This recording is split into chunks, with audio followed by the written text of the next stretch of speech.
It's Friday and welcome to Breakfast Daily right here on Channel 1 TV. Thank you so much for choosing to spend your morning with us this morning. We are super elated to do this morning's show with you. And thank you, and you're very welcome to Breakfast Daily. My name is Jifa KD Yakoto. And I am Philip Nielate. So we term today's edition as Agri Fair 2025 edition of Breakfast Daily. Because right. Agri Fair is starting today. We're making a lot of noise about it from the start of the month of June till now. That makes sure that you are part of this all-important event.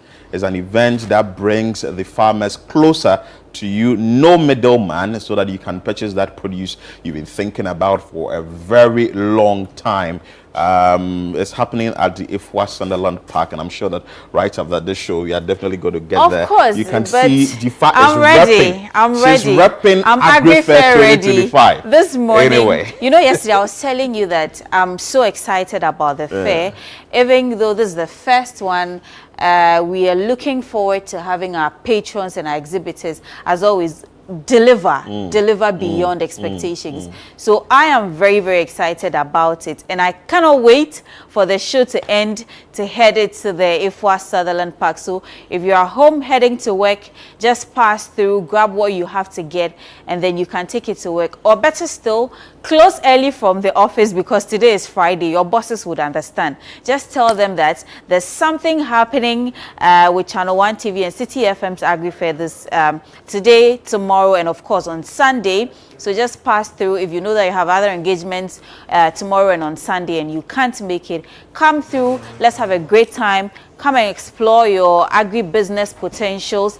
Come and learn about agriculture, and let's learn how to grow and eat what we grow at home. You can start small. We've had conversations about agribusiness, horticulture, and whatnot throughout the week, and I'm sure those of you who joined some of these conversations have had a reorientation about what agriculture really is, or what you think about agriculture. And mind you, the fair is not only about coming to shop foodstuffs, Philip. It is not only about coming to shop foodstuffs. Look, there are our sponsors on the fair this year have come strategically. They've been strategically selected. So we have sponsors like Farmline, we have sponsors like DBG and others. And these are people who are introducing smart farming. DBG, for instance, is giving support to farmers in rural areas as well as women to start farming. So this is just an opportunity for you to come and explore your agric potentials and all of that. And also come and meet the farmers by yourself. No middleman wahala, no cobra bia kind of thing. Just come and shop as much as you can. We're making a lot of noise about it. We've been asking people to pay and to get their slot and all that. We told you that there will come a time that we will not talk about the payment again. We won't talk about the slot and anything again. And today is the day that we are definitely telling you that, well, we've moved away from the farmers, we've moved away from getting your slot and all that. We are now interested with the patrons. The patrons coming there in their numbers and getting to see what we have for them at Ifwa Sunderland Park, which starts from 9 a.m. So if you aren't working today, you would want to visit the place from 9 a.m. Through to 6 p.m. We have a lot of time for you there to really spend with us. So make sure that you are part of it. Like Jifa stated, if you have other engagements tomorrow, that is Saturday and Sunday, make sure that you are there today and get the best of what you want from Agri Fair 2020. I'm excited. I just want to work, because I feel that this is the opportunity for you to shop what you want for Christmas and for the rest of the year. And since there aren't any middlemen, you would just want to go there immediately and get what you need to get, so that it will be in Koto de Opesoto. Anyway, we have a lot for you there, so make sure that you go there fast and immediately, so that you can get what you want. Right. Philip, let's get straight into business. Yes, let's bring you some of the headlines on the papers, and let's tell you what they've been saying when it comes to what is trending or what is going on with our news items. So let's start with the Herald.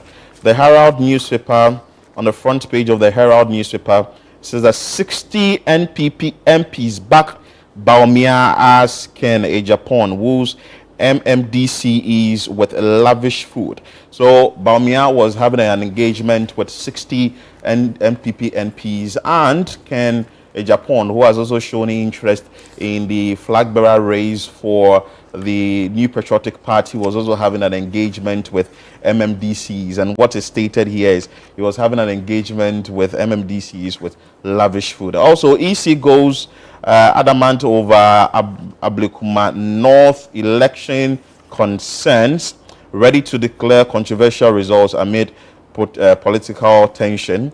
Also, GIPC CEO holds strategic dialogue to shape investment future.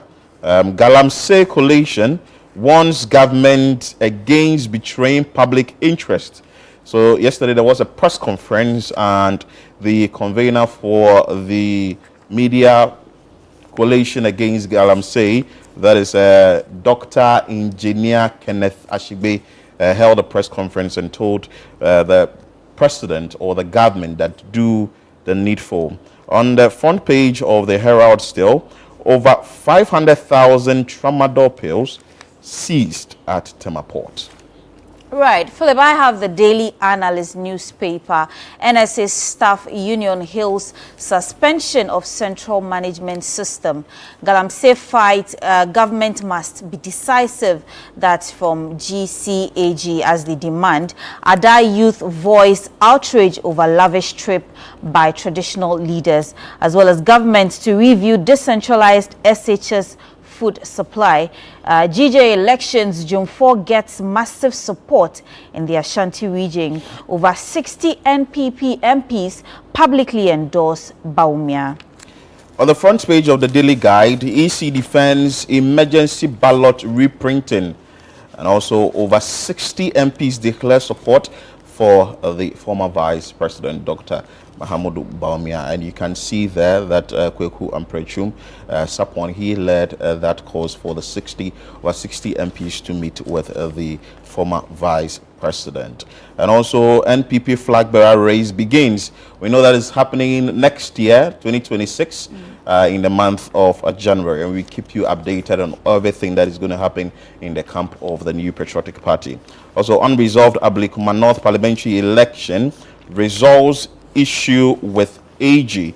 That is on the front page of the Daily Guide. You can see that the NDC PC, Irabna Obin, and also the NPP PC, Nana Ikuya Ifri. That is on the front page of the Daily Guide. And I have on the front page of the Ghanaian Times newspaper the big story: Inferno in Tema. Fire consumes 500 structures, displaces 700. FAO pledges support for Ghana's Agric sector. Africa regional rep, as well as producer inflation eases to 10.2% in May. Government committed to enhancing SHS infrastructure, and that's by Dr. Apak. Finally, vetting of SC committee by Parliament postponed indefinitely. That's what we have on the front page of the Ghanaian Times newspaper. On the front page of the Chronicle, looks like the engagement with Baumia with the MPs is almost everywhere. On the front page of the Chronicle, it's over 60 MPs declare for DMB, that is Dr. Mahamudu Baumia. Also, Adan Council, that's Traditional Council. Adan Traditional Council is hot over the one who sponsored a seminar at luxurious Safari Valley Resort. We want to get into details this story.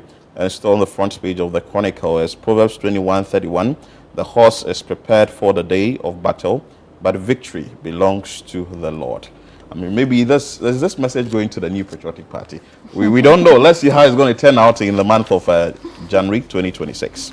Right, on the front page of the New Republic, the big story says $1 million scam shocker, love rats exposed. How East Legon's Sakawa chairman blew cash on lavish life of lies. And also Supreme Court chaos, judge nominees' fate hangs in balance. Also onion sellers £2 million fury at telecom giants, market woman blasts Telecel Ghana over stolen snap, as well as GJA presidency race, Mausi vows new offensive against journalist brutality. Copycat NPP lifts from NDC playbook, set to scrap elite electoral college for presidential candidates. Finally, on the front page of the New Republic, First Lady applauds Merck Foundation for training Ghanaian doctors. On the front page of the Daily Graphic, End Fake Titles, Certificate Saga, lecturer advocates law-backed national database of professional titles. In recent times, we've seen that a number of people have been told to stop using the doctor title, and that directive has come from the from GTEC. It went to Dr. Joseph Obing, who is the president or chairman of GUTA. Also, we saw that same with GIFEG, Rashid Tanko, that he said that he should stop using the title doctor. And we saw the recent one that went to the Wutu Senya MP, that she should also stop using the doctor title. But we're monitoring this and we see how best DTEC is going to go with this issue concerning the usage of titles. DTEC claims that some of them haven't really attained that height to be using that doctor title. Also, First National Bank received $35 million capital injection. No academic fee policy. 129,000 freshers apply for grant. And Sunyani Traditional Council suspends Queen Mother over installation of chief. These chieftaincy issues. We have one in the Greater Accra region anyway. Right, Philip, on the front page of the Ghanaian Point newspaper, the big story has a picture of Julius Deborah, who is the chief of staff, as well as Johnson Asidun Ketia. And the story there says, Julius and Johnson, it is settling as MPP prepares for presidential primaries in January 2026. Ghana Armed Forces set to recruit thousands of officers and soldiers, Defense Minister hints. Ibrahim Mahama gifts Zuma Nelson Toyota Fortuner cash to honor boxing legacy. You don't build the roof before laying the foundation, and that's by Boachi Ejako as he warns the NPP. And finally, over 60 NPP MPs rally behind Dr. Baumia for flag bearer slot. I told you that story is everywhere.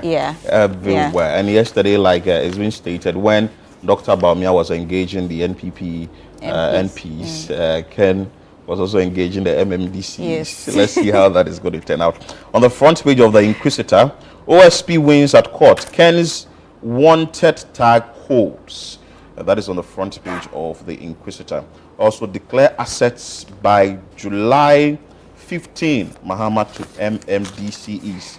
There was a training exercise or program that was held for MMDCs across the country, and there the president made mention of that move, that he should declare your assets by July 15. Also, bringing people together is key to political leadership, CSOs, and you can see there Chief of Staff Julius Debra stating to the CSOs. Also, GOC marks Olympic Day tomorrow, and that is on the front page of the Inquisitor. Right, on the front page of the Custodian newspaper, investigate NDC kingpins in Galamsey. Coalition tells government, as well as Tanon North NDC officers fight over school feeding contracts. Baumia is our man for 2028. Over 60 MPP MPs declare horticulture key to Ghana's inclusive growth, and that's from Fidelity Bank MD, as well as EC blames AG for stalled Ablekuma North coalition. That's what I have on the front page of the Custodian newspaper. On the front page of the Daily Gist, hot race in NPP, Baumia sweeps NPs, Ken Ejapon cuts former DCEs. And you can see on the front page Dr. Baumia's picture and also Ken Ejapon on there. Also, GJ President's re-election campaign Hits Hub. And we know that Albert Kwabena Jofo wants a re-election. And also, NPP moves to scrap superdelegate system, holds confab, that is press conference, in July. And government strips headmaster of school feeding SHS students. Okay, government strips headmasters of feeding SHS students. Edichum joins NPP presidential race with baggage. That's a question they're asking on the front page of the Daily Gist. For my final newspaper, I have the Catholic Standard. It says, serve with passion, love. Bishop Agenta urges health workers. We must not get used to war, Pope Leo says, and call for peace.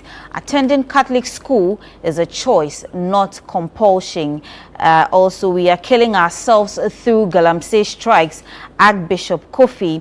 Catholic bishops, Christian Council call for assent to LGBTQ bill, and also attending, right, so I mentioned that earlier. Ghana needs to revisit General Echampon's policies.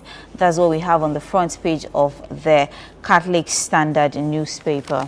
Let's take you to the online portals now, and on channel1tv.com you can see there Channel 1 TV and City FM Agri Fair 2025 kicks off today at Ifwa Sunderland Park, and we've been telling you about this all weeks, all months, and all days. That should be part of this all-important event that we are having for you at the Ifwa Sunderland Park. That starts at 9 a.m. and ends at 6 p.m. Also, vetting of Justice Akabuafo resumes today after petition delays. Vetting of Justice Akabuafo resumes today after petition delays. Add your voice to resolve Ablikuma North stalemate, Equia Ifrie, to Parliament. And yesterday, the EC appeared before Parliament, stating reasons why there cannot be a rerun in that constituency. And Equia Ifrie was spoken to on CNL, who she's now asking that Parliament should wade into the conversation so that they'll see how best they can have the election done. It's just interesting that when you get to Ablikuma North, you see the billboard of Equia Ifrie and you see the billboard of Rabna Obin. Two of them thanking constituents. Equia Ifrie writes there, thank you.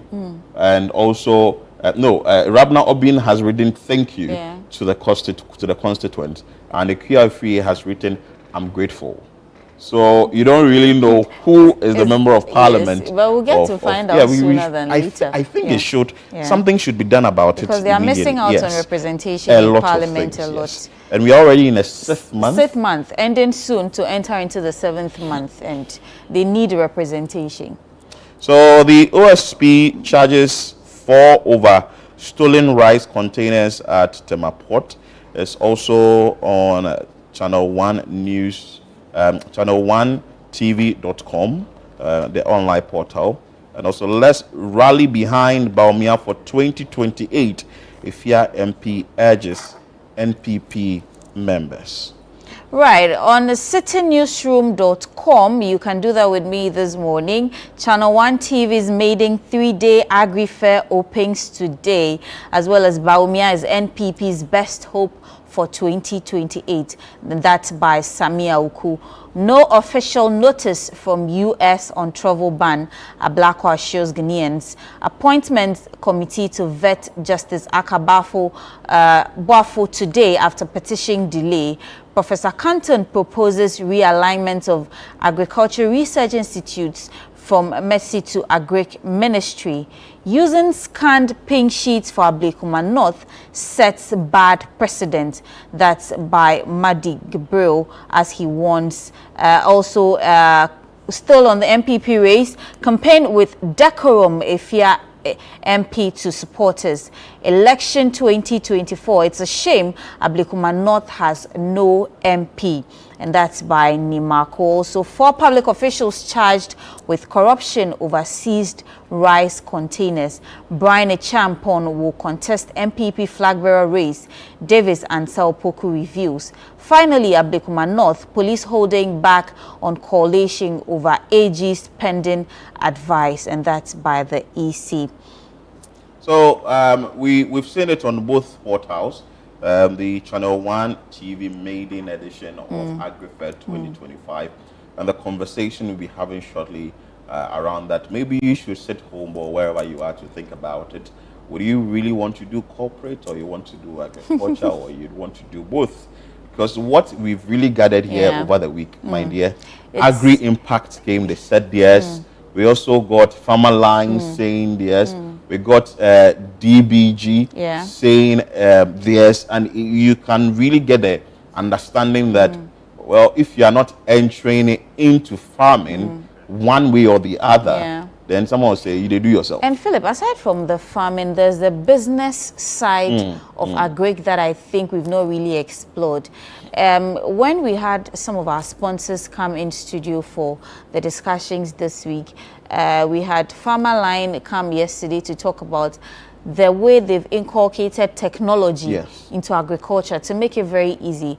How would one have ever thought that a time will come where you just sit in your farm, irrespective of wherever it is, location-wise or distance-wise, you dial a toll-free number, and then you get AI assistance on everything you need when it comes to farming, land propagating, crop production, and whatnot. It's very, very interesting. We had another sponsor who came here to take us through smart farming tools that have been invented these days to test soil quality, what's the name, fertilizer quantity and all of that, to know that you're using the right amount of fertilizer or even the appropriate kind of soil to produce or to grow a particular crop. It's been made very, very easy and simple. So I don't know how some of us are still here and haven't had a reorientation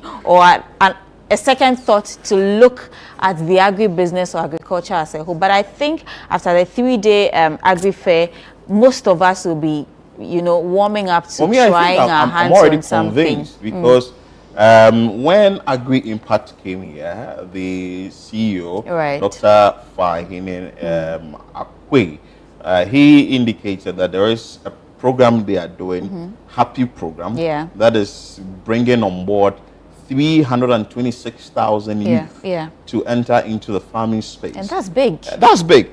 And he made mention of what the benefits will be.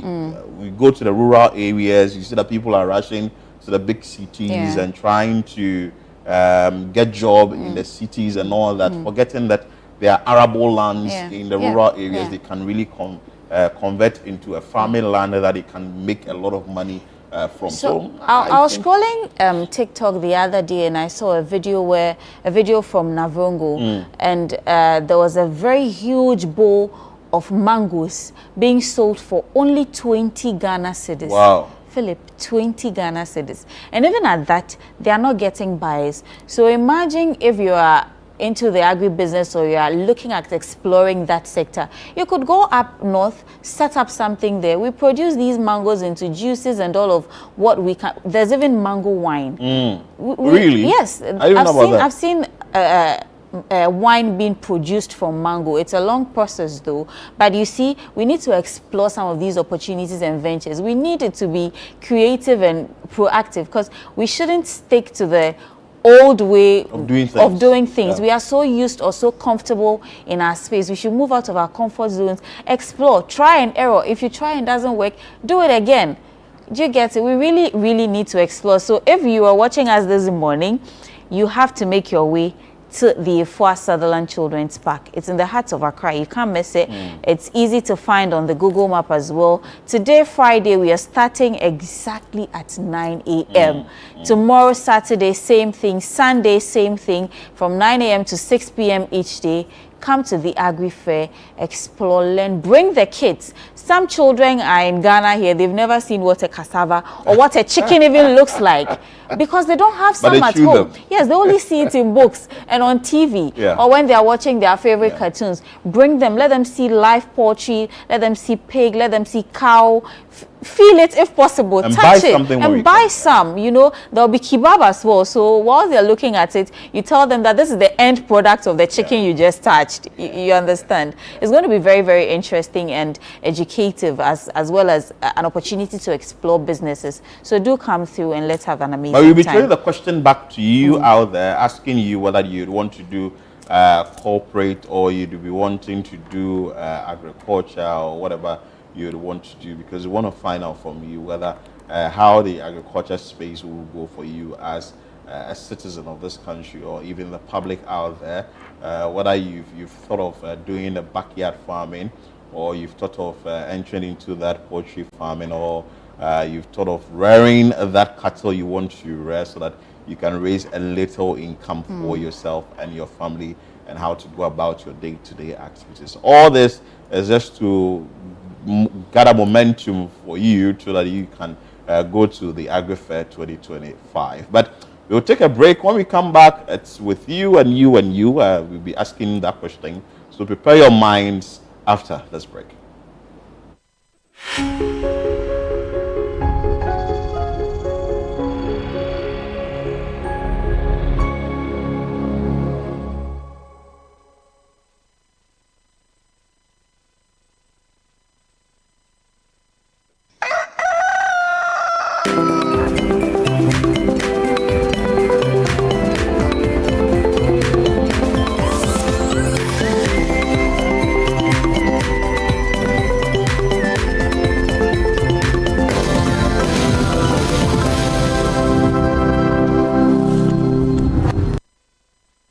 Agri Fair 2025 is almost here. The much anticipated Agri Fair 2025 is just around the corner, happening from the 20th to the 22nd of June at the A4 Sutherland Children's Park in Accra. Get ready for a fun, educative, and exciting experience as we bring together the very best in agriculture, food, innovation, and entertainment all in one place. Exhibitors, if you have registered, it's time to pay and secure your spot before it's too late. Don't miss this opportunity to showcase your product to thousands of attendees. Call 0205-973-973 now to make your payment and lock in your space at Ghana's biggest agri event. Come and enjoy the freshest farm produce at unbeatable prices and treat yourself to sizzling kebabs made from beef, mutton, pork, chicken, and more. Don't miss this. See you there.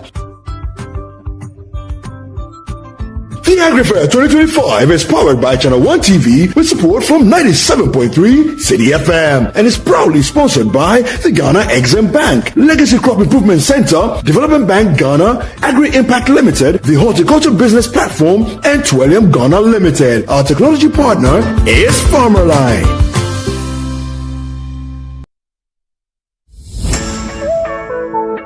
This June, the business wave is back and it's bigger than ever. The City Business Festival 2025 on City FM and Channel 1 TV, where it's all about business.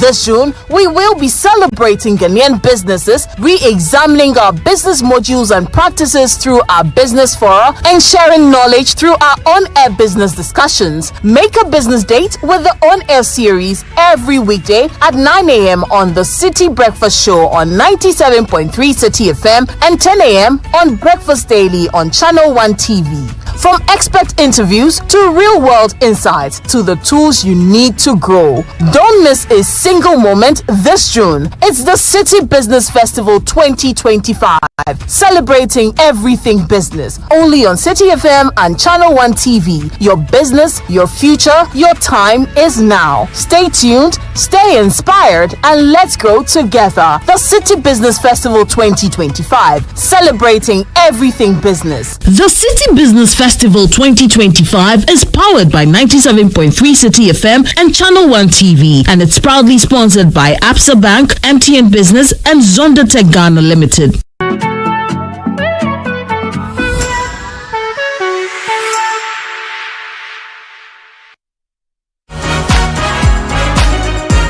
On the Upside Down Show this week, we present to you the bold, vibrant, and brilliant Anita Esking. Expect nothing short of real talk, raw truths, and revelations. We always need that one opportunity to sprout, and she, like any other, isn't an exception. Ghana made me, she said. My career started here. Here in Ghana. Right. Ghana is my foundation. 150%. Great. Home is what built me. Great. Wow. Yes, Ghana is what built me. If you see Anita and who Anita is today, it's because Ghana built me. Yeah. 100%. To the land. You know? Right. So Love you, Canada, but Ghana built me. And even though she's perceived as a superwoman, she's had to make tough decisions at some point. I had to take 2 steps back away from my career. And also, and this is what I share with a lot of my friends and my colleagues now, is a wonderful appreciation that in different phases of your life, you are a particular person. Right. You don't have to be the same person you were before that. Exactly. You have nobody to please. So, set your reminder and join us at 7 p.m. this Sunday, only on Channel 1 TV.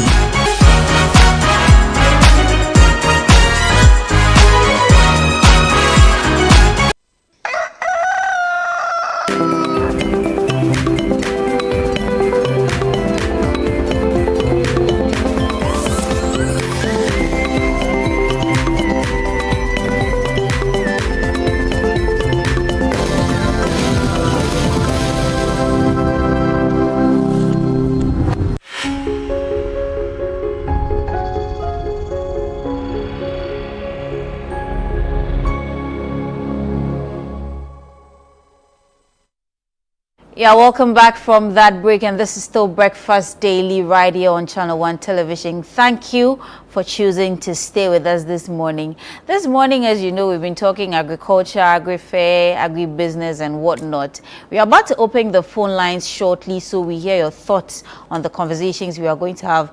If you're trying to call and the number is not coming through, you have the option of also sending us a WhatsApp message, so you can, do either ways. We don't want to box you. The phone number to call is 0302 784 969. 0302 784 969. And if you want to send a WhatsApp message, it's 020 444 7033. 020 444 7033. That's the WhatsApp number. Now, we are asking you a very simple question. We've been having conversations about food security, food prices going high, people finding it difficult to transport their goods from their farms down south or to the various markets, or to even find suppliers and distributors to distribute their goods or their farm produce to before it gets to the end user, which is you and I. And this morning we are asking you, do you think agriculture can be of great benefit to the nation? To the nation, we mean Ghana. Do you think agriculture can be of great benefit to Ghana? Philip, what's your thought on that? Well, for me, I think that it can.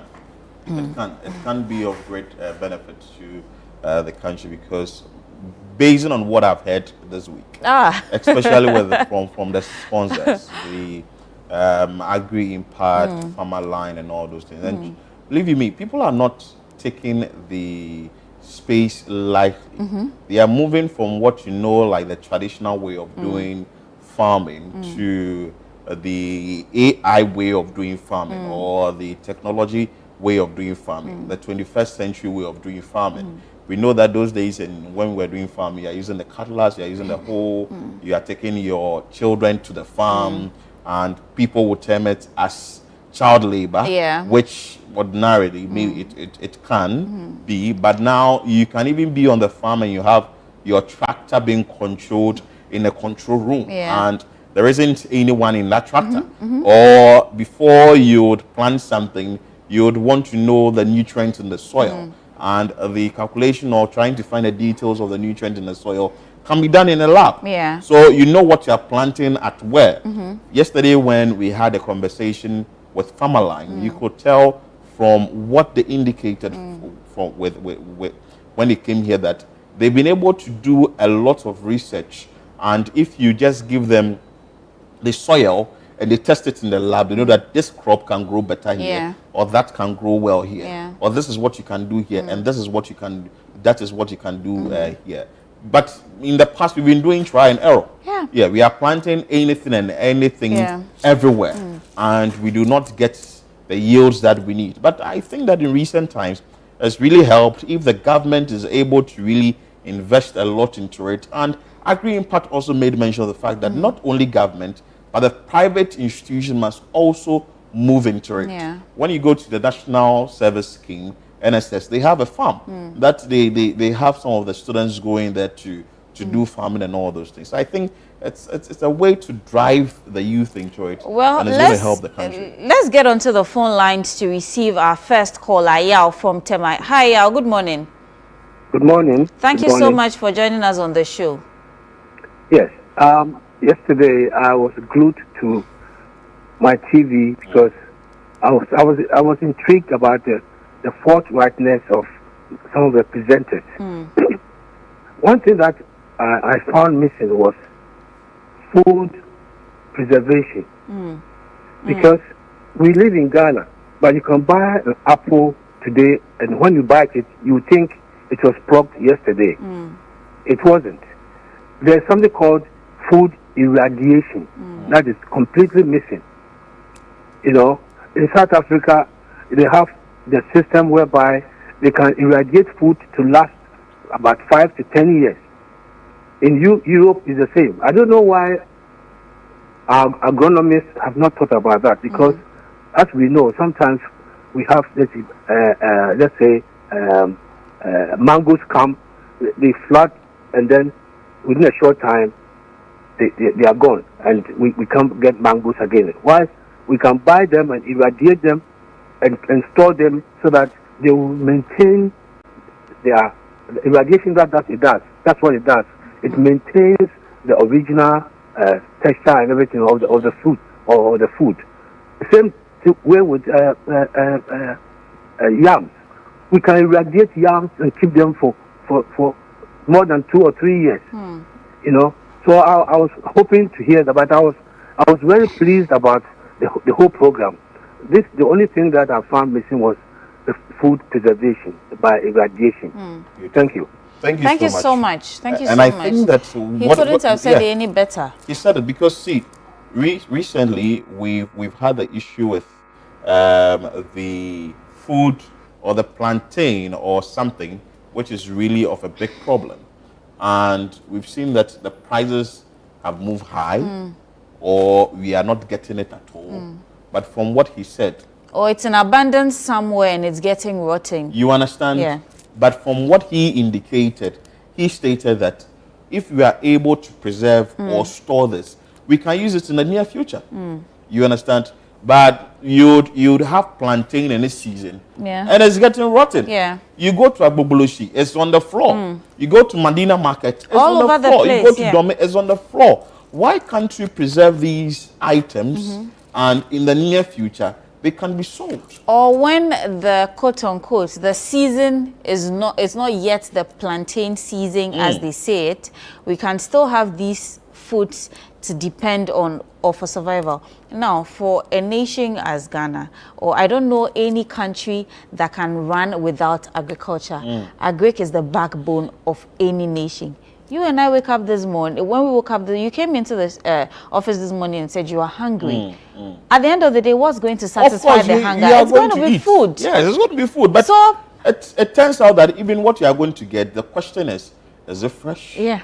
Are you going to get it healthy? What's the quality of what you're even putting into your system? You understand? So I think that is really helping that we are bringing this Agri Fair 2025 on board, and we are trying to educate you, or we are all getting the education out there that at least it can help us grow the country. But you out there too, what do you think? Do you think that the agriculture space or the agri space that we are having in this country can really help us? You should make a phone call. You should call us 0302 784 969 0302 784 969, so that at least we all know that we can do something better. Right, Philip. So just to add to the caller who just called, as I was saying earlier on, Agric is the backbone of every nation, and we can't afford to be in a country where we don't take agriculture seriously. Now, we get to a certain stage in a year where we are saying that prices of food is going up, this is not in season, that is not in season, and all of that. Meanwhile, we have an Agric ministry, a whole ministry set up to look into things. Why don't we explore how we can invest in farming techniques? Look at what our sponsors brought here today. How many farmers in Ghana are inclined or even know about smart farming or how to use technology as a tool to farm to help their farms? How many farmers know about proper irrigation systems? How many farmers know about post-harvest management and whatnot? Anyway, we have Emmanuel from Panta and West. Emmanuel joining us to share his thoughts about this or on this. Emmanuel, good morning. Hello, good morning. Let's hear from you. You see, I like what you are doing, and I like your education system. One thing that affects Ghana in agriculture is we don't have Agric land. We don't have farming land. If you watch, you can see that most of our farming land are sold for buildings. So we don't have enough land. Number two, the few that plant food, the food gets wasted even before it gets to the market, like somebody just said. We have to have a way of preserving food. We have to have a way of canning our produce, our Greek produce, or do whatever we preserve it. We have to have irrigation. We don't have to wait for rainy season before we start planting. All these things affect our food production in this country. And so the few people who farm serve only few people. And that's why our farm produce is so expensive to buy here. When you go to other countries, it's not like that. Thank you. Thank you very much for calling. Okay. But I mean, Philip, I agree that all our callers, or so far the callers who've called, are expressing their thoughts about how when you go to other countries, the agriculture system or how they handle crop production is completely different. I feel like Ghana we need to scale up. We are really lacking behind in a lot of things, you know. We are really, really lacking. As I was saying before the caller called, if you go to, some parts of the Volta region, Bono East, which is noted to be the food basket of the country, how many farmers are well informed about post-harvest management? Like just that. We have Kadli from Tamale. Kadli, good morning. Good morning. Share with us your thoughts. The initiative City TV Channel 1 TV has taken is very interesting. We really like that. Hello. Hi, we can hear you. We can hear you. It is something that we should, as a nation, we should be serious about. Agriculture has been the backbone of our economy, and it will continue to be the backbone for years to come. But I think two things are missing. One, how do we integrate agriculture in education? If we can have something like school farming as integral part of agriculture, it will help us. One, it will make agriculture more practical. Agriculture education, it will make it more practical. It will also make the learners or the students see agriculture as a business, as an enterprise that will be worthy of venturing into. But with all these things, another issue, so school farming is one of the issues we have to integrate. so that students will develop the attitude of farming. Once they get it from the tender age, when they grow up, they will see it as a business. That is where we are venturing in. The other issue we have to tackle as a nation is the issue of rain-fed agriculture.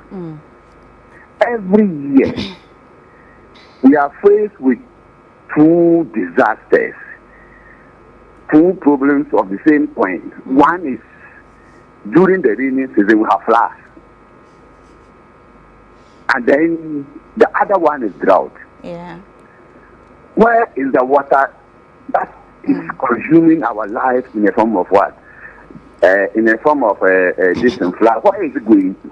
Who collects them? What prevents us from collecting them, that water? Protect it.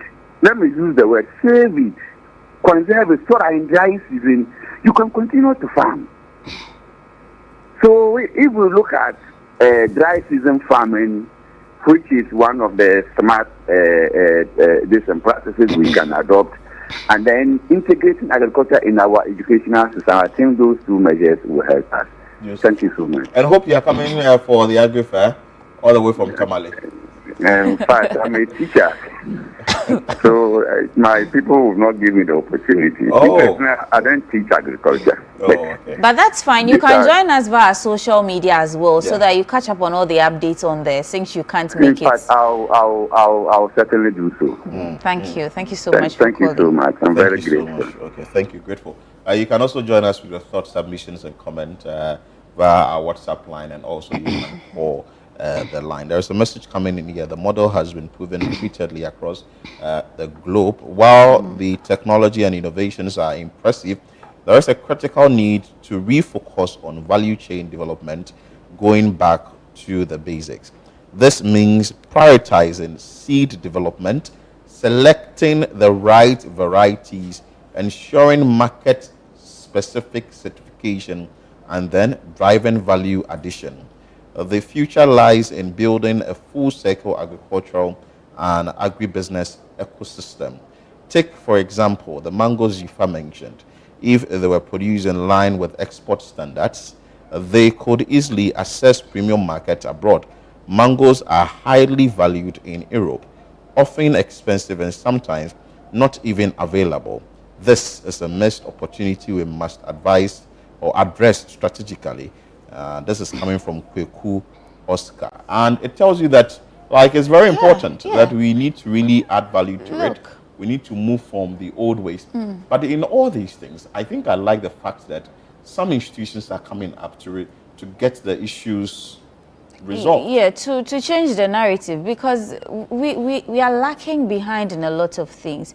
When you go to some parts of Dodowa, I lived in that area, I think sometime 6 years back. Okay. And because of that, I don't like mangoes anymore. Because lately. you were always consuming when mango is in season, you get in abundance. It's just too much. You see mangoes everywhere and anywhere. Wow. On the floor, rotting. And you know when With mango flies. goes bad, the stench or the smell it comes with can be very unpleasant. The flies and all that you have to deal with. You wake up in the morning, you are going to work, and there's all flies in the area. Like, you can imagine. Because of the mangoes. Yes. Yeah. Meanwhile, the mangoes are falling off, going bad, and just wasting away. Why can't we find innovative ways to produce the mangoes? We even had a conversation with the owners of Hendy Farm. Yeah. I think it's also in Dodowa, and they are into mango plantation of a sort. And they are really doing it. Philip, and just getting hold your it into thoughts right other there. We space. have a caller from the Upper East region. Hi, good morning. Good morning. Thank you so much for joining us. What's your name? Yakubu. Yakubu, before I take your submission, are you coming for the Agri Fair, even though you are so far up north? Yes, I'm the Agric. Are you? Will you be present at the Agri Fair this weekend? You said? Will you be present at the Agri Fair this weekend? Yes. Recently, I even come from farm and I on the listen and I saw your discussion about the Agric. Okay. All right, let's hear you. What's your submission? My submission, the Agric is good. Like the politicians, they always talk, but if they come into power, they will not put more effort under it. You know that nowadays everybody is under Agric. If you don't put more effort on it, it can't help. All right. Like we have the skills, but the financial is the problem. How to get fertilizer, the things to go into it is the problem. If the government will put more effort on it, I see that it will be good for us. Anyway, All thank right, you thank you so much for your time. All right, Philip, we have some messages also coming through. If you're watching us and you're trying to reach us via phone and the lines are engaged, please do well to send us a WhatsApp message. The WhatsApp number is 020-444-7033. 020-444-7033. That's the WhatsApp number. This one says, I think the Agri Fair starts today 20th. Can you telecast it live so that we can go to patronize? We are waiting to see what is actually going on there at the Four Sutherland Park. Look, actually the person added small. Telecast is small. We will bring you bits and pieces of that as and when something is happening. But look, you can't afford to sit at home. You can't afford to sit at home and wait to see the live broadcast before you head there. Whether or not we telecast it, just come. Because the show is happening. Show need the so live and we have Prince from Kintampo. Prince, good morning. Good morning. Share with us what you make of agriculture in this country and actually, agriculture is the backbone of Ghana. All political parties have been promised as juicy policies, but Agric has been attractive. The most challenge, especially in Blue East, has been there is no banking sector giving loans for farmers. Our farmers will struggle, have their capital to invest in their farmlands. You see that these cattle will come and destroy all their farmlands, and there are no any adequate rules. Even when these cattle come and destroy farmers, their harvest, they will never pay them back. This is a great challenge which is facing farmers even across the country, and up to now it's a problem. But agriculture will have been the biggest job opportunity for our nation, because no matter how a human, you must eat 3 times a day.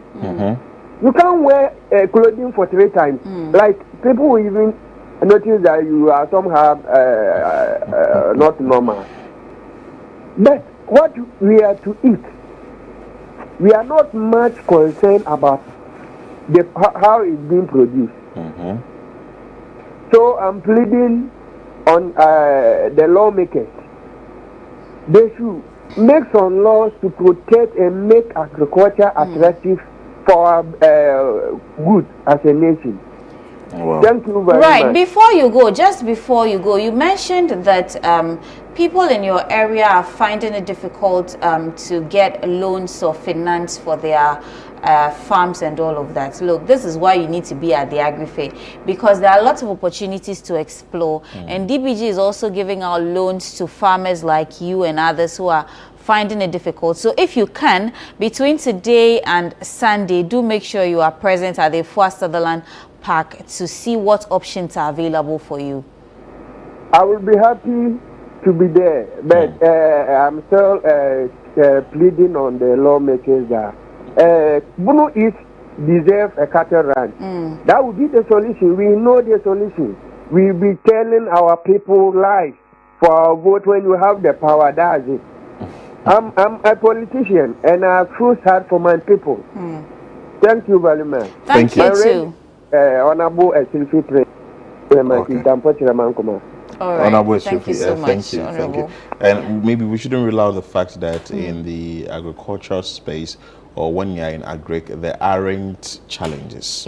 There are a lot of challenges. So you would also want to come to the Agri Fair to know how to deal with these challenges, because you would be in the poultry business and just a bird flu can come, sweep all the birds away.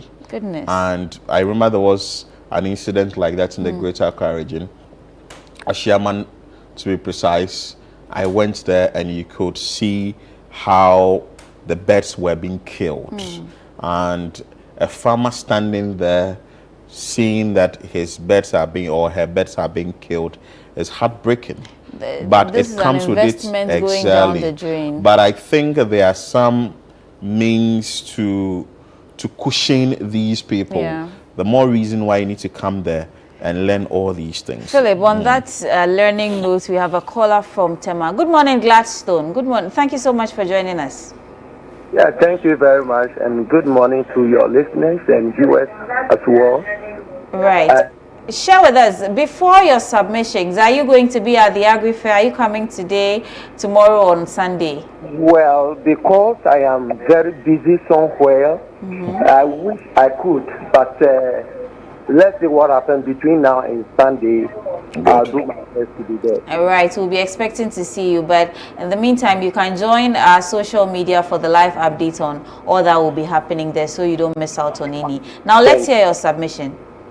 Yeah, thank you very much. In the first place, I'd like to submit that agriculture is the ancient profession that has been handed down to us from time immemorial, from, I would say, from the beginning of creation. If you agree with me, we realize that those days where there were no much technology and so forth and so on, when it comes to sort of food to the nation, it's all about agriculture. So we cannot do without agriculture. But these days we're having a lot of problems.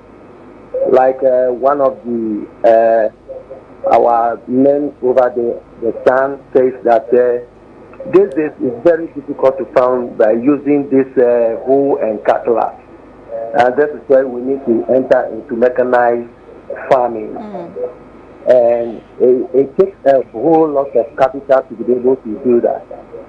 And also, you agree with me that the youth and the entire public, a good percentage of them believe that to make money is about going for this white-collar job. Meanwhile, farming has been a free profession that anybody can employ himself and do business. But the capital to do it is not there. Also, you agree also with me that during the dry season and even the rain pattern, it's not very reliable. And therefore, there will be need for us to probably apply this kind of irrigational farming. And this also calls for a lot of money to get the machines, the generators, the pumping machines, and the hose, and the pipes, and all that. So, for me personally, I think that agriculture is very, very perfect. Perfect profession for everyone who wants to go into it. But the constraints around it. So, we should maybe educate our people and even appeal to our leaders to help in, educating the youth to go into farming, and with the support, the financial support, to be able to get the machines that are needed to do these things easily, and also to get the crops when they are ready into the market.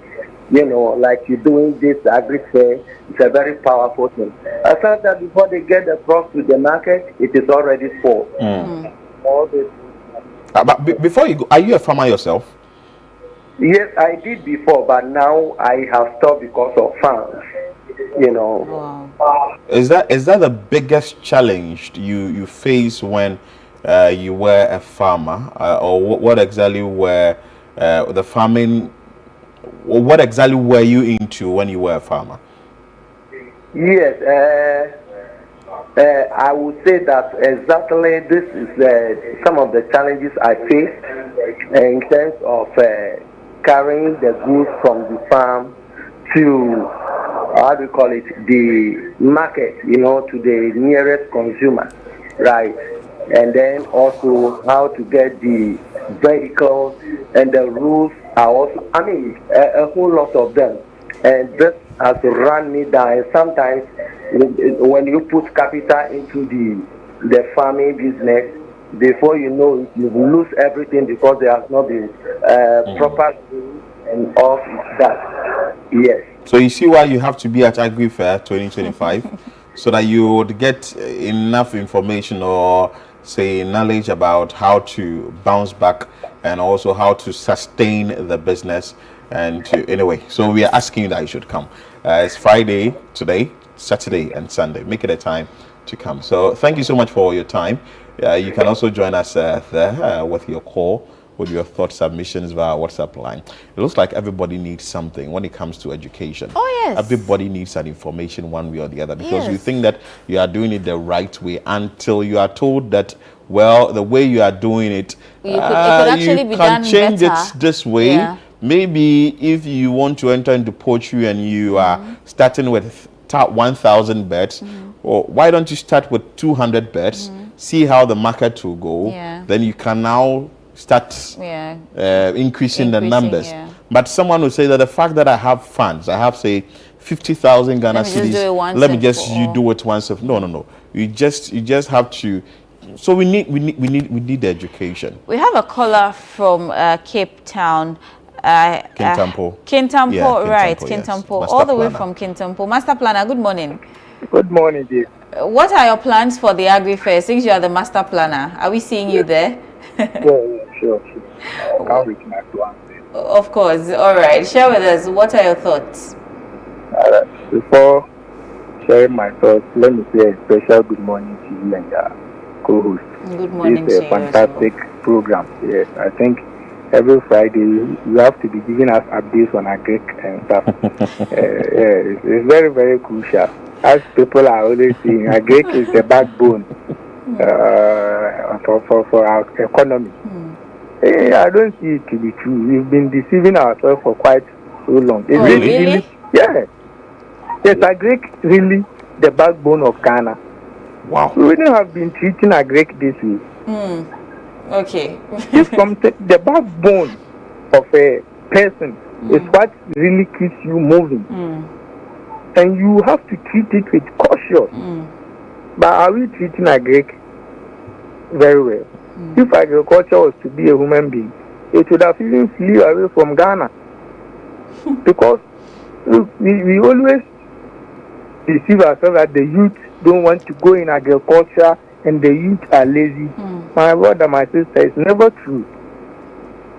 Agric requires capital, intensive capital. How many of the youth have that access to those capital? Before you even acquire a farming land, it's not easy in this country. If you get a virgin land that has trees on it, to go and do only stamping, like removing the trees from the land so that you'll be able to farm, it's not easy. It's so intense in terms of capital. So if the government deliberately, like, establishes some banks that will be able to support the youth. We have so many people that completed agri colleges, they did agriculture in universities, but when they finish, instead of them to go to the farm, whether animal farming or crop farming, they will want to be in the offices because they don't have the capital to start. Before you start an agriculture, it's just like using food to get food. If you don't have the money, you cannot farm. If you have large capital, you can farm on a large scale. That is how the thing should go. Like you were talking about post-harvest losses and stuff. I think it's one of the things we have to also avert our minds to. Because Kintampo, for instance, during mango season, you see, like my sister was saying, you see flies, rotten mangoes everywhere. But we have some countries that need this mango very, very urgent, and they don't even have mangoes in some seasons. They can process this mango and then transport it. Me, I'm a staunch MPP member. When MPP was advocating for this one district, one factory, they tried establishing a mango factory in Kintampo. Till date, it has not been operational. Where exactly is it located? Kintampo Prime Road, there's a village called Ntanko. It's just near Ntanko. And you are going to Prime on your left. The building is there. And why is it not operational? That's the question we should be asking ourselves. And I believe President Mahama, if he is able to complete it, will do a lot of good to the people of Kintampo. So we need such factories. We have various communities that maybe they also have their crops. Some places like Donfetela, this tomatoes in Wilkum, they have tomatoes in large scale. So if you establish tomatoes factory, there not only one, so many factories there, it will help grow the Ghana's economy. As we always like to assert that agriculture is the backbone. But I disagree with that. Agriculture should be our backbone, but it is not our backbone currently. Our backbone is loans. We always go outside to take loans to build our country. If we want to, if truly agriculture is our backbone, then we should rely on agriculture to build our nation. So we are pleading with the government. We have vast land everywhere, especially up north here. But due to rain pattern and stuff, you see that they will not be able to farm in some seasons. If you establish or mechanize boreholes and this dams, we will be able to farm all year round. Government should be doing the farming. You understand? Government can deliberately take some portion of acres of land, farm okra here, farm cassava here. You see that the country will be moving smoothly. And we will not be relying on loans to build our economy. We can rely solely on agriculture to build our economy. So that's the little. But before I go, you wanted to ask a question. No? I wanted to ask you whether you are into agriculture yourself. Yes, I'm into agriculture, but I'm still in it. I have. What do you farm? I farm. Initially, I started with soybeans. Oh, okay. Unfortunately, I made some losses, and I was discouraged by my father. Said, no, that's not how you farm. If you run loss, you still have to push harder. You see, these are some of the reasons the youth don't want to go into agriculture. The first time I acquired the land, as I said, only stamping to uproot the trees from the land. It wasn't easy. It consumed a lot of money. And then imagine, you invested into this soybeans, bought spray and stuff, but still, you couldn't get even your capital. So I decided to move to cashew. So the cashew there is has really grown. I'm hoping that next coming cashew year I also get something to recover my losses. And I'm also into cassava and stuff. Wow. So we are pleading with the government. If the support comes, I still have some lands that I have not planted anything. Because I cannot risk all my funds into that. We may run totally into bankrupt. So I have to reserve that. When as time goes on, if I gain something for the business that I'm doing now, small, I have the intentions of doing maybe fish farming and this cattle rearing, but it's slowly. I know if I get the opportunity to be at Chape, I think I will learn much and get some connections. So I'm urging everyone, if you are only available today, tomorrow, and Sunday, avail yourself and then learn. And before I go, let me say a special good morning to my dynamic and strategic general secretary, lawyer Dr. Nkodia Frempo, and then Dr. Kinsley Adima, MP for Abuakasa. They are really doing a fantastic job. Have a nice day. All right, Master Planner, thank you. We are wishing you all the best as well on your farming business. So that next year by this time, you can join. You'll be a vendor or an exhibitor, an exhibitor, most importantly, at the Agri Fair to also bring your goods. 2026. 2026, exactly. Because he says that he's into cashew and cassava. Yes. And I think that, you know cassava sells? Yeah. Because there are a number of fufu chop bar joints. What do you go to the of course, but that's where the cassava people, the farmers are making their money. Aside from the chop bar joints, people use it for gari. Yes, people use it for gari. That when you go to the alcohol, the secondary school, we call it the cassava flex. Yes. So alcohol. Yes. I know. Yeah, you know there was an alcohol that we use cassava for, and acheke. Yeah, acheke as well. There are lots of things you can actually explore some of these crops with. Hey, Charlie, money they Agric inside. Anyway, we have a caller from the inside. OT region. Wahab. Hi, good morning, Wahab. Good morning. Hello, Wahab. Good morning. Good morning, sir. Thank you so much for joining us on the show. Are you coming to the Agri Fair? No, I wouldn't be able to come because the distance from my area to Accra is very far.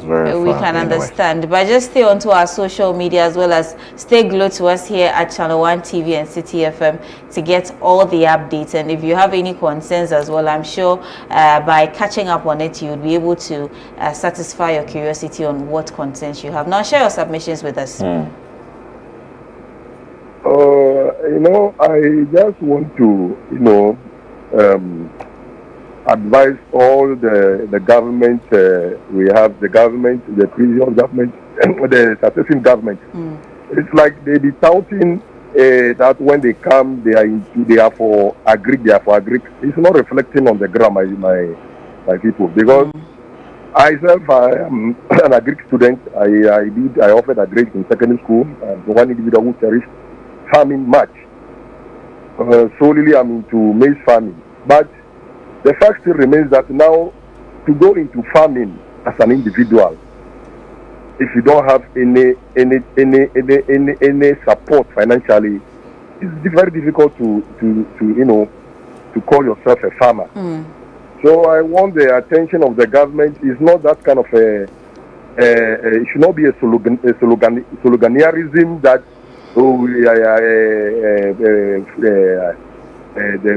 planting for food and jobs. Each and every government that comes with is slogan, the slogan. That's not the way we want to go. They should visit the people on the ground so that people can share their plight and what they are going through, the challenges they face in terms of farming, so that together we can build Ghana together. But the thing should not be as if when the politicians appear on the television, then they keep quoting unnecessary figures that we've been able to support farmers like this, like that. Meanwhile, the support they claim they do, it is these same politicians who divert it into their private venture. So my only advice is that we are pleading. Some of us, for me, I don't believe in this white collar job. How much is government paying citizens in terms of work output? But when you go into farming, for me, my belief and conviction is that when you go into farming, at least you can be a billionaire. When you travel to other advanced countries, people who are billionaires, some of them are farmers. Some of them are businessmen and women. You see, so for us to be in Ghana, where we have arable lands to cultivate, so that we can improve upon our lives, and the government is actually serving us by turning out to tell us that they are helping us. It's not the best way to go. So that is my plea with the government. Thank you very much. Wow. Thank you so much for calling, Wahab. And another concern that we've also noticed is the roads connecting these farmlands. Because if you have deplorable roads, you wouldn't be able to cut your produce into the big cities or even the farm, the markets and all those things.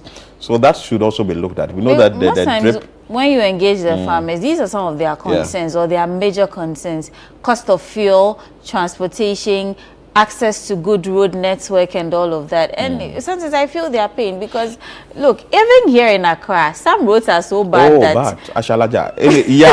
Yao is showing us. Yao, good morning from Dansoman.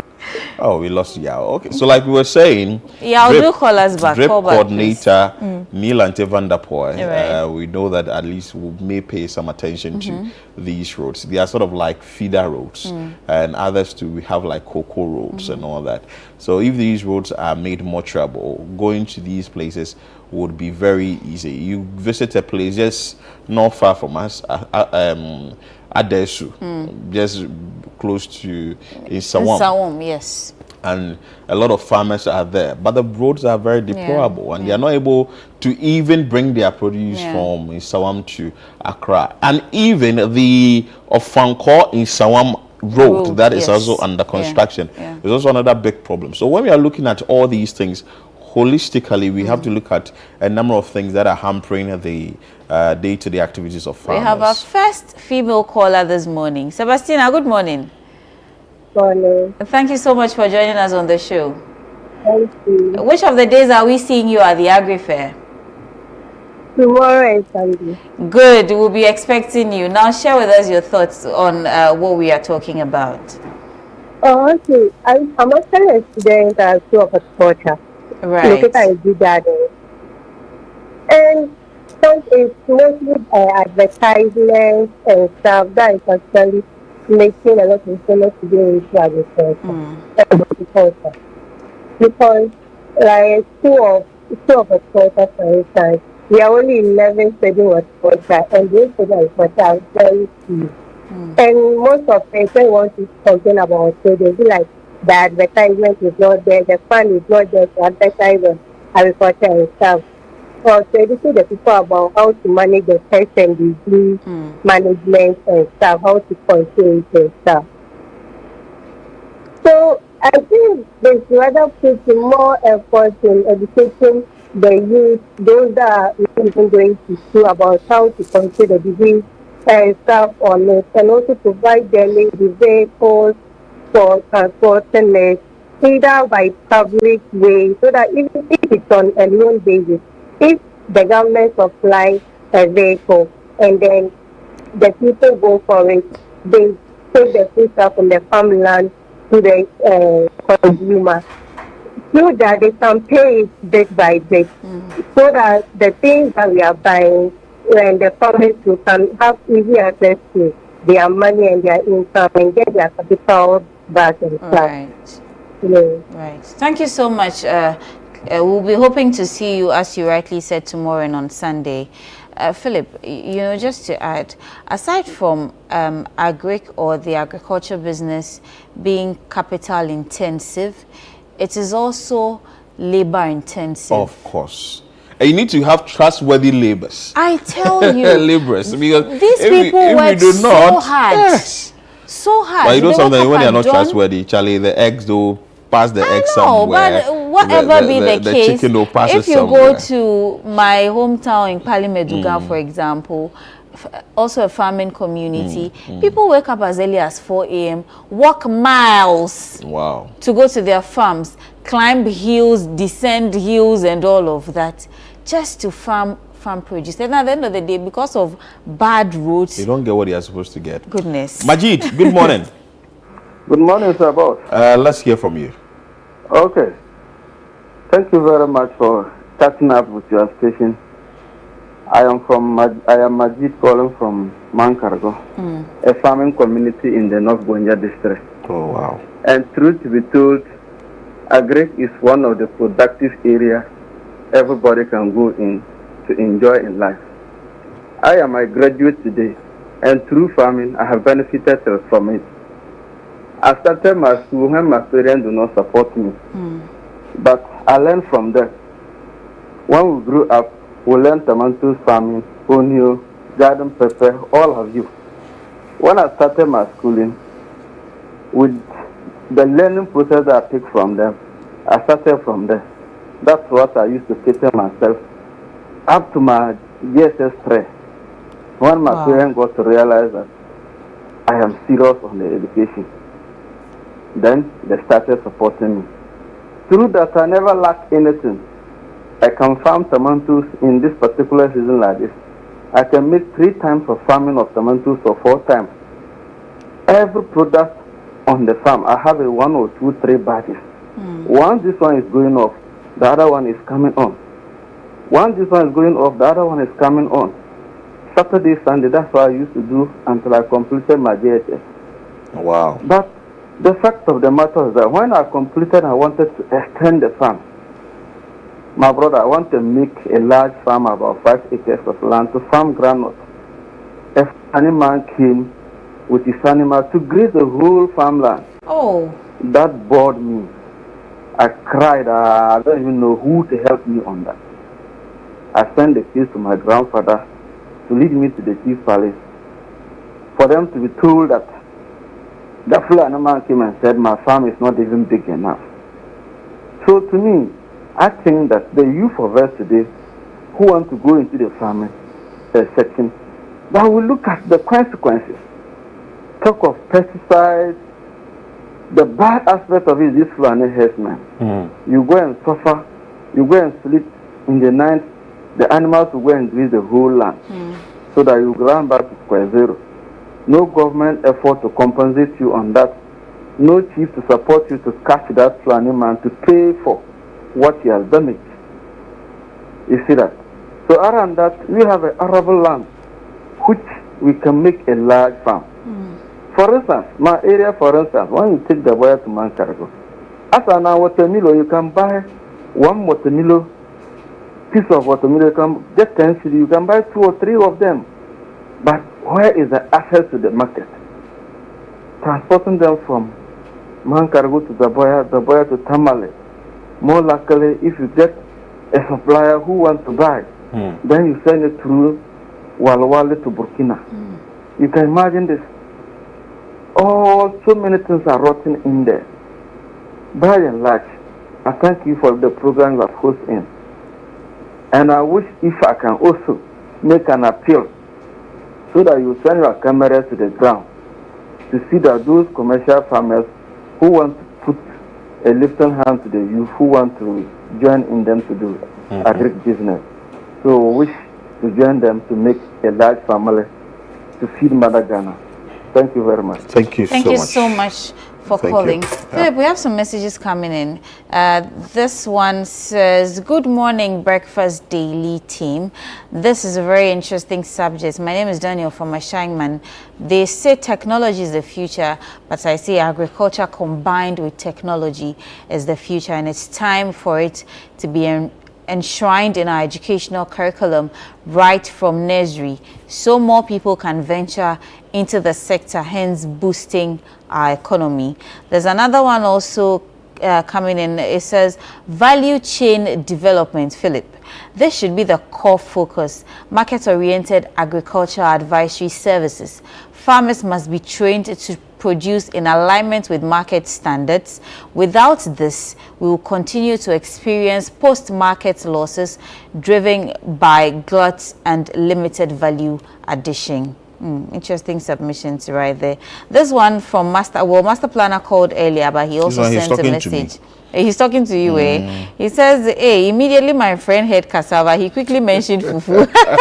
That's my favorite, though. I really like this program. Very educative. God bless you abundantly. Master Planner says that when you heard cassava, straight, your mind went to the finished products of cassava fufu. But he said he's into cashew and cassava. Then the end product of cassava is fufu for you. Fufu, it's gari, it's yakayake, acheke. You know yakayake? Yes, of course. Is it yakayake or yakayake? Yakayake. Okay, good. And among other things. So I think that from what they've stated, what has been said, if you really want to focus on agric in this country, then I think a lot more attention must be paid to, let me say, peripherals, things on the side that are not really helping, or the challenges within the sector. Because if people want to move into it willingly and get the best out of it, it has to be lucrative as it is, or we are seeing from afar. But the challenges, how are we going to address the challenges? One, we spoke about the road. The last caller spoke about acquisition of land. Which is also a big problem, because you get the land today, tomorrow some sort of land litigation issues, then you would get the cattle, or say the herdsmen moving through your farms. There was a bigger problem like that at Agogo, where you'd have the farmers battling with the cages of cattle storming their farms or coming to their farms, destroying their hard work they've done on the land. So there are a number of things that must be looked at. Also education, very important. If you've fallen or you've made some losses in the farming space, how do you bounce back? Is also another question that we need to ask. But all these things will be answered at Agri Fair 2025. Of course. All these challenges will be addressed there. Yesterday, when the Deputy Agric Minister came to the City Business Forum, he spoke about a number of things. And he's a farmer himself. That is John Dumelo. He's a farmer himself. He understands the challenges of farmers and how these challenges can be addressed. So I think that if we are saying that Agric is the backbone of the country, like Master Planner said. Master Planner says really, it's not the backbone. It's not, because we are not treating it well. Yes, we are not being fair to Agric. Agric. If we are not being fair to it, then I think we should really set up and get things done. And also loans, access to funding is a big problem. But sometimes I don't really blame the financial institutions much, because some of the things you want to venture into they are like risk related businesses. For instance, you are entering into a venture that you know that you can get enough money, but the risk associated with it is high. So I would give you an amount like 10,000 Ghana cedis, 20,000 Ghana cedis, or 30,000 Ghana cedis, and I'm not so sure that your return on investment is going to be like. You understand? So I tend to hold on, but there are other things that can be done, like Farmerline made mention of yesterday. They can connect you to where you can get the funds from. Agri in part is also doing the same. Development Bank Ghana is also doing the same. Let's not forget about Exim Bank, that is also doing something good within that space. Long and short of it is we can get to a stage where all farmers can benefit from what they are doing and can make a lot from it, because I've seen farmers who are extremely rich and they are not seated in the offices and all that with the AGs on, but they are making it. So I think it can be done. Well, my little I would also want to add is that the Agric ministry as a whole needs to sit down and then rethink what the plans are for the agriculture sector as well as the farmers, because there are lots of challenges and options we haven't explored. Smart farming, fixing the roads, starting from somewhere, because look, if you go to some of these rural areas where farmers are finding it difficult to bring their farm produce to the bigger markets, their main challenge or the cry for help is mostly about the nature of the route or even the fuel pricing. If we invest in these areas and they are able to produce in large quantities, bountiful harvest and all of that, it will reduce poverty. It would even encourage others who are also not looking into that sector to even go into it. And I mean, at the end of the day, it's good for our economic growth and, of course, Agric being the backbone of the country in general. So we really need to... Which Master Planner doubts. Of course. So we really need to look at other ways we can explore and then help farmers and the agribusiness as a whole. But before we wrap up on this conversation, again, the Agri Fair is happening. It is happening live and colored. Whether you see a live feed on TV or not, do not stay home. Come to the Four Sutherland Park, 9 a.m. gates open. If you're a patron, it is free for you. All you have to do is to come with your family, your truck, your shopping bags, your shopping baskets, and come and shop. And of course, learn as much as you can, because we'll be expecting to see you. It's happening today, Friday, tomorrow, Saturday, as well as Sunday, from 9 a.m. to 6 p.m. each day. So we are there for you. Do come through, as you can see. Come and shop your farm produce. The venue is the Efua Sutherland Children's Park. Efua Sutherland Children's Park. You cannot miss it. It's in the heart of Accra. Just put it in the Google map and it will bring you right to the venue. We'll be hoping to see you. So stick with us, and we will be back after this break with more.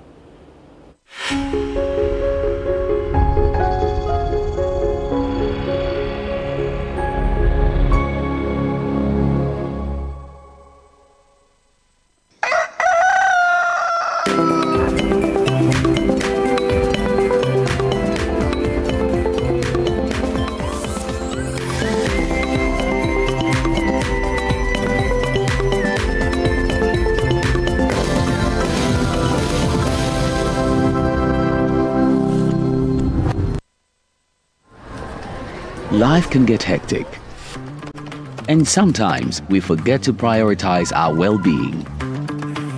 That's where Vernal Mineral Water steps in. A refreshing solution packed with essential minerals, Vernal Mineral Water keeps you hydrated and balanced. Whether you're at home or work, Verna Mineral Water is there to keep you going. Don't let a busy schedule hinder your health. Make Verna Mineral Water a part of your daily routine. Share the love with Verna Mineral Water, the choice for a healthy, vibrant you. This advert is FDA approved. Rise and shine, it's another day to stay on point. Toast is spread, it's still on point. Watch is spread it all day long. Still on point, yes, it's still on point. It's still on point. Watch is spread, it's still on point. For your bread, it's creamy. For your toast, it's still on point. It's yummy, delicious. It's still on point. Still on point, yes, it's still on point. It's still on point. Still on point, yes, it's still on point. It's still on point. For your toast, it's still on point. It's still on point. Fortune spread, it's yummy, delicious. It's still on point. Fortune spread, delicious, creamy, and always on point. This advert is FDA approved. Brand new on DSTV. When a nominee to the Supreme Court dies, his family begins to suspect foul play. Dan knew that he was in trouble. Hollywood's darkest scandals are exposed in this gripping 6-part documentary series. You have violence, fraud, homicide. And a rich and powerful family is thrown into turmoil when a young woman claims to be the owner's illegitimate daughter. You have another daughter. Stay connected to everything new on your home of entertainment, DSTV.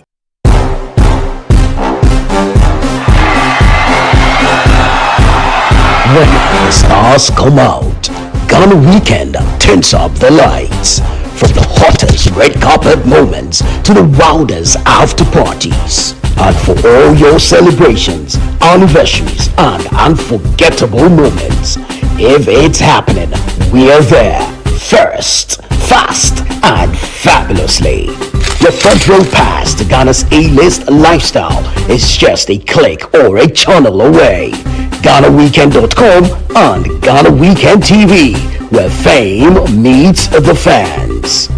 Promote your next big event with us, because when you party with the stars, the whole nation of Black Stars should know. Visit GhanaWeekend.com, watch and subscribe to Ghana Weekend TV on YouTube. Stay connected with us across all platforms. Follow us on Instagram with the handle at GhanaWeekend.com, on X at Ghana Weekend, on TikTok, Ghana Weekend, and on Facebook at Ghana Weekend. Join the Ghana Weekend family today. Ghana Weekend, all access, all glam, all yours.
and help us to be wise in times when we don't know. Oh, let this be our prayer when we lose our way.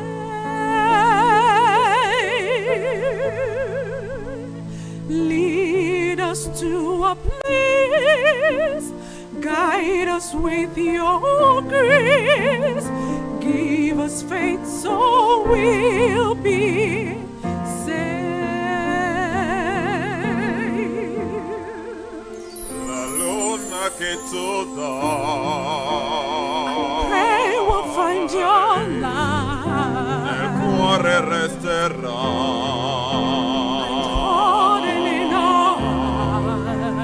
Ricordati che when stars go on each night, eterna sarà sempre nella mia preghiera. Let this be your prayer. Quanto felice when shadows fill our days.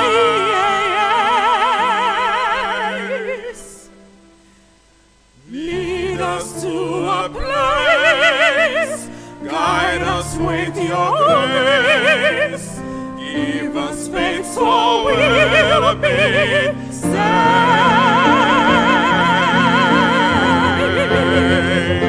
Sognano mondo senza più violenza, un mondo lieto senza disperanza.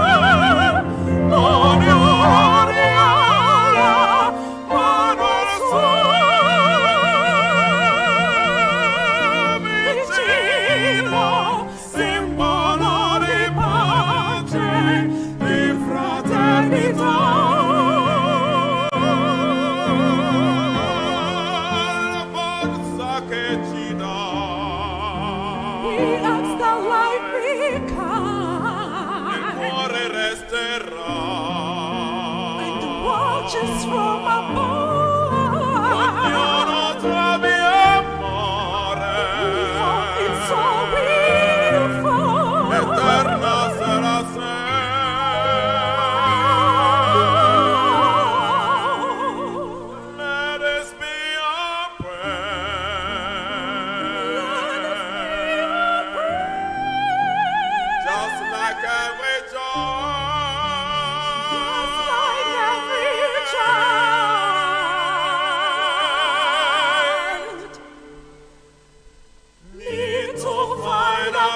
my soul so weary.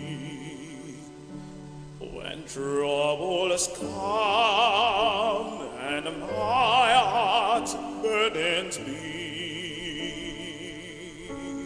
then I am sad, waiting in the silence until you come and stay a while with me. You raise me up so I can stand on mountains. You raise me up to walk on stormy seas. I am strong when I am on your shoulders. You raise me up to more than I can be. there is no life without its hunger, its restless heart, be it so imperfectly. But when you come and I am filled with wonders, sometimes I dream, I glimpse eternity. You raise me up so I can stand on the mountains. You raise me up to walk on stormy seas. I am strong when I am on your shoulders. You raise me up to more than I can be. You raise me up to more than I can be.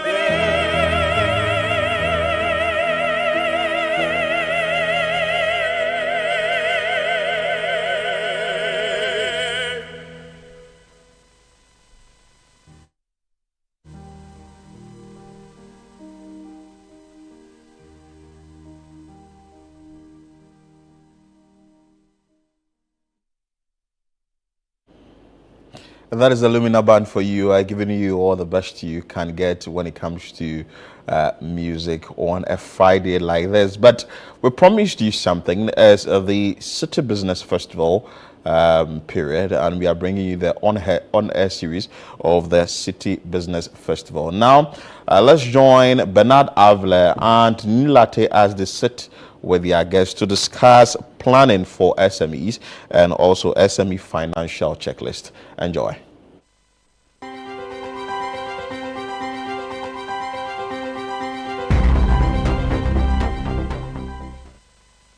Welcome to another edition of the On Air series for the 2025 City Business Festival. This festival has been focusing on SMEs for our third week, and we're trying to understand how to set up your SME, finance it, market it, plan it well so it achieves great success. This fourth day of the third week, we'll be speaking to a man you've heard before, and he'll be helping us to think about business planning for SMEs. Don't forget the City Business Festival On Air series brought to you by Absa Bank, MTN, and Zonda Technology. Stay with us.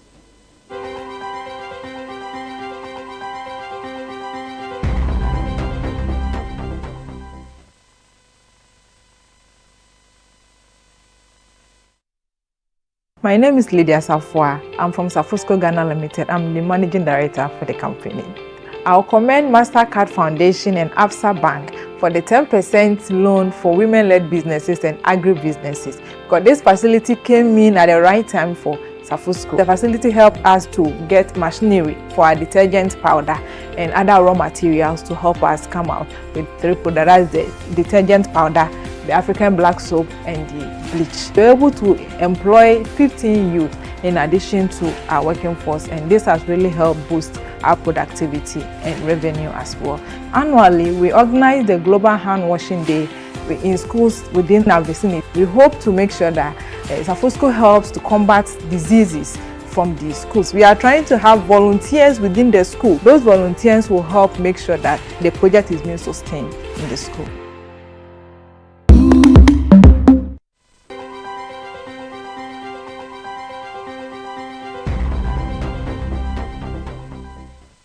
So our guest is no stranger. He's one of the few to come on a second time on the show. Benedict Bentil is the Senior Manager for Enterprise Business at MTN or MTN Business? MTN Business. But still MTN. I like it. It's the same as MTN Enterprise. Yes. The solution that powers businesses. Exactly. Amazing. Yes. It's good to have you. Happy to be here. So let my viewers understand what you do. So you're the Senior Manager for MTN Business. But what are the components of that? Okay, so within MTN Business, I'm responsible for enterprise marketing, which is how we reach out to businesses that we serve, small enterprises and large. And then I'm also in charge of product development or solutions development, so how we innovate the new products. And then I also manage customer experience, that's enterprise customer experience. And then finally, the data that we feed on to design these solutions, so data and analytics as well. So what do customers typically look like for a company like MTN? Because of course in the past, MTN customer is somebody who has a phone, who has your chip, but that's changed. Enterprise means a company, right? So it's completely transformed now. It's a spectrum, and the spectrum is from a micro retail, just one person managing a shop by the roadside, or a nurse or a teacher, all the way to a large enterprise with global brands, you know, in SA or in the UK. So yes, it's a complete spectrum, and it's a different experience for each one. So for the companies that you provide solutions for, what proportion of them would you say are SMEs? Oh, the larger proportion are SMEs. Okay. SMEs, just by definition, even the ones we know of, the registered ones, are still the larger proportion. But the ones we don't even know of, the unregistered, are about 90% of the market at the moment. Amazing. So that's quite interesting. So whereas individuals are dealt with on personal issues, maybe for companies, maybe with one or two people, so it's a more deliberate and involving process. Exactly, and it involves contracts with customers. Even if it's one customer or one line, there's a contract that's signed. So it's a more intentional process when you're dealing with a business, even as small as a micro retail. You do product development. Yes. That means you create solutions. Yes. For these companies. Again, for those of us who don't understand this, the product is your SIM, the data. Right. So what kind of product do you do for a business? Let's talk. Give me a typical product that you provide for, say, a small, medium-sized company. Okay. So like you said, it's no longer just a SIM with voice data and SMS. That is basic connectivity. Okay. Connectivity is how you reach the customer when it comes to technology. Now, layered on top of that are other solutions like software solutions, Microsoft solutions. You know, MTN now provides Microsoft. There are unified communication solutions that allow you to set up call centers and set up IVRs. There are other cloud solutions that help you build websites for SMEs. There are specialized bundles for women, for example, women in business, that affords them with healthcare solutions and insurance bundled into the mobile. So the days of just having mobile are over. It's a layered solution that goes all the way to the highest advanced solutions for businesses. I remember reading an announcement that MTN has something called WebWays. Yes. So what's WebWays? How does it work? So you know, in those days when you'd have to hire a web developer, take about a month and pay him an astronomical amount of money to develop your website. That's why a lot of SMEs don't have websites. And we brought out a solution that basically in 48 hours, an AI allows you to be able to generate your own website, hosted, and you have your own domain and everything in a matter of just 48 hours for a very minimal sum. Wow. Yeah. Interesting. We'll talk about some of those solutions later on. So let's talk about business planning, right? What do we mean when we say business planning? Well, business planning, to keep it in layman terms, it's just the process of analyzing all the requirements for your business, where your business is going, that's projections, the costs involved in your business, how your business is going to become profitable. Typically, people mistake it or confuse it with a business plan. Developing a business plan doesn't mean you've completed business planning. Okay. The business plan is one component of your business planning process. Is it? So all the way from your thought process when you're thinking about the business or trying to start the business, to when you've developed the business plan, source for funding, all those things, your SWOT analysis, all those things are part of the business planning process. Which means ongoing process. It never stops. You keep planning. Wow, because in my head it was like, I have a plan, I'm going to execute. But you're saying even in execution, yes, there's planning. Every year, every quarter, CPI will change, Forex will change. You have to plan, forecast differently. So that's the typical mistake people make, where at the start they do a business plan and then they feel that's the end of it. But that's not how it should be. The business plan is only one component. Wow. Every year you should reforecast, you should analyze your costs, you should analyze your revenue, expand your channels, all those kind of things as part of the business planning. And why is it important? Well, you know, there's a term that if you fail to plan, you plan to fail. And typically, if you're going into business, it is to make profit, to gain value. And if you are not planning, essentially, you probably need to have yourself re-examined. Why are you actually going into the business? Unless, of course, it's for charity or something. Once you are planning to gain value from the business or solve a problem for the market or for the populace, you should have a plan so that it does not fail from the start. Yeah. Interesting. So let's now talk about who an SME is. Is there a working definition? Oh, yes. I think the good news is last year, the GEA, that's the Ghana Enterprises Agency, was able to codify the definition for SMEs for micro all the way to medium. And the micro is from 0 employees to 5 employees. 5 employees to 30 employees is for small. And then 31 to 100 is for medium. Now, there's also a revenue part of it, which is if the value of the business is, let's say, from 0 to 150,000, that's micro. 150,000 to 6 million, medium, and then above 6 million is small, and then above 6 million is medium. Now, there will always be exceptions like, specialized, SMEs and all that, but this is the working definition at the moment. There should be a mention that in Europe, and in some more developed economies, they use the term SMB, which is small, medium business. But that rules out the non-formal, So you have micro, small, yes, and medium, yes, so enterprises. MSMEs. Amazing. Yeah. And is it your argument that whether you are micro, small, medium, or large, you need business planning? Yes, essentially, every business needs. Because I was thinking that SMEs, particularly the micro, usually it's one person. He's doing everything. So, and again, people will say, I'm the guy doing marketing. I'm the guy doing sales. I'm the guy doing product development. Yes. Why do I need to? Well, I don't have time for business planning. That's something somebody else should do. Yeah, so it's even easier to fail when you are the only person doing everything and you miss out on certain things. And that's why the business planning is very important, especially for the micros. So typically, a one-man business would not factor in certain costs that are incidental. So he drives to go and pick up his logistics and he doesn't calculate the cost of that transportation as part of his costs. He doesn't, from the moment you even start thinking about the business, you should note the time because you are working hours. You should calculate that cost, it's man hours. So if you don't do that, you realize your business is not becoming profitable and you're wondering what's happening, but it's just because you didn't plan it or you didn't factor all the costs and all those kind of things in it, tax, all those things. So it's very important for even a one-man business to do that. Something that came to yesterday, I was driving home and I usually buy fuel from a particular fuel station because I think they are much cheaper by like a little margin. So I had to meet somebody at a different fuel station. And someone said, Charlie, just buy the fuel here. And then typical Ghanaian was like, no, this would be too expensive. I said, well, but the 30 minutes you spend to drive there is more expensive than the 2 pesos you will save. Yes. The fuel you expend, the stress, the time you waste. So I see cost from only a money, but what you just said, so cost is not just a money issue, it's also a time issue. Time, resources, even the phone calls you make, you should cost it. That you spent 5 minutes on a business call, cost it. If you bought a lunch during a working day, cost it. It's all part of it. And people should start learning to give themselves salaries, even the one-man businesses. Declare a salary for yourself, and every month you pay that to yourself. It makes it more formal and able to plan better. The other thing that came to mind on this is, again, because of what the developers say, I want to have a meeting with you. And I've decided that virtual meetings actually are more effective. Yes. Because if I have to drive to Pokwasi to have a meeting for 2 hours, I could do probably less on Zoom. Yes. And have more targets met. Yes. And now with the AI, you can have Zoom transcribe the meeting, take all the action points from that meeting, and provide It you even with told a me summary. what I'm supposed to do tomorrow morning. Exactly. Wow. Yes.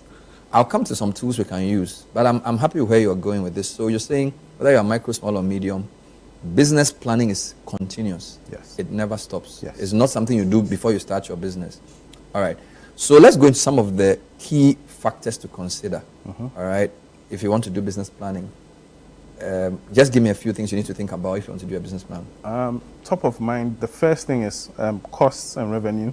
You should always overestimate your costs and underestimate your income. It keeps you safe. And then you should do probably a quick SWOT analysis of your business. You should know what your value proposition is.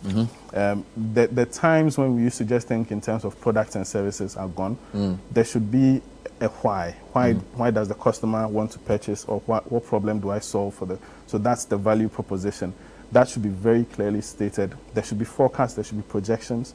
You should not only think about the next 3 months, you should think about the next year, the next 5 years. Okay. All these things are things that you should consider when you are planning your business. There's a whole lot, but even now the resources are available online. You can just Google, the considerations for business planning. You have all those key considerations there. But you're saying overestimate your cost and underestimate your revenue. Yes. So you have a more realistic view of your operating profit. Yes. You mentioned a SWOT. What is a SWOT?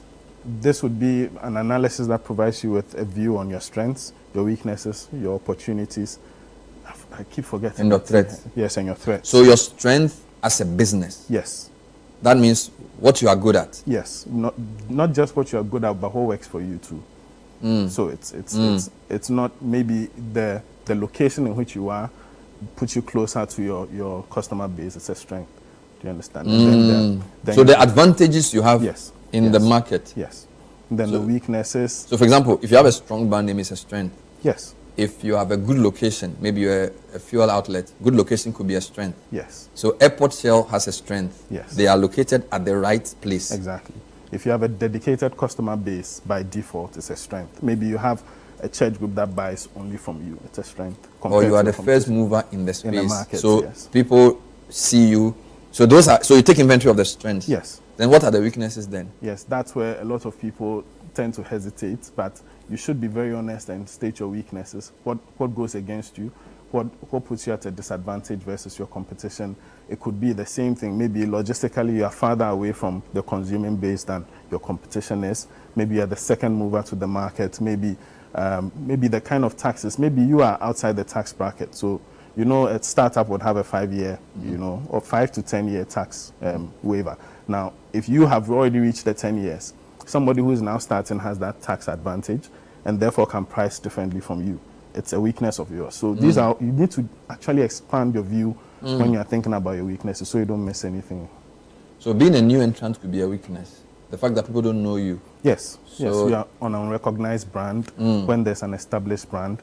So typically in Ghana, for example, if you're an entrant into the telco space, it's going to take some time to build up a base that can work. So these are some of the things that can Amazing. And of course, the opportunities are what is possible out there you can exploit. So that's more external to the company. Exactly. So when you do the SWOT, that fits into what do you use the SWOT results for? The SWOT results can be part of your business plan. It can be part of just a first view of what your business can do and what to look out for, what to correct, what to plan for. If you are very well aware of your weaknesses, you can start putting in interventions to correct those weaknesses. If you're well aware of the threats, you can preempt them. Maybe even it's a regulatory threat. You need to talk to maybe Ghana Standard Authority to get some licensing. You can handle all those things, but if you don't plan it, you don't have that view, you miss out on all these things, and your company could be shut down because you missed a particular standard that you were supposed to have. And you are saying this is a regular thing you do? Yes, because the environment always changes. The market changes. Even regulatory requirements keep changing. Yes. Interesting. We're still here for the Honest Series for City Business Festival 2025.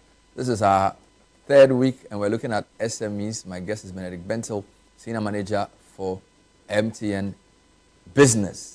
When we come back, we'll look at other components of a business plan, your channels, your finances, your operations. He will tell us a few tools you can use in that respect. Stay with us.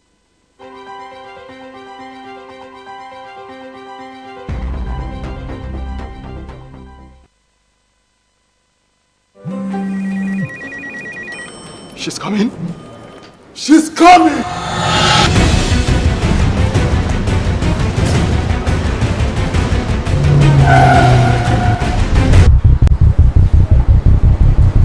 Oh, it's in. Madam, receive now!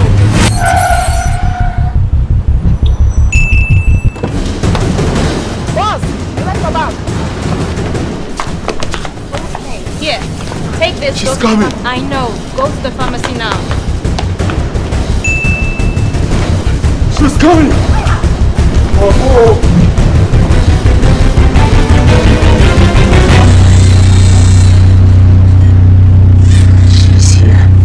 Pay faster, pay safer, and pay easy with Momo app. Download now and pay with the QR code, merchant ID, and so much more.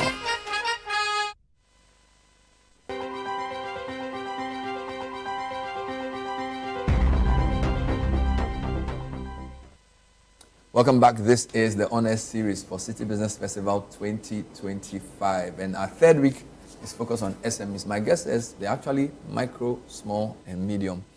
From 0 to 5, 5 to 30, 30 to 100.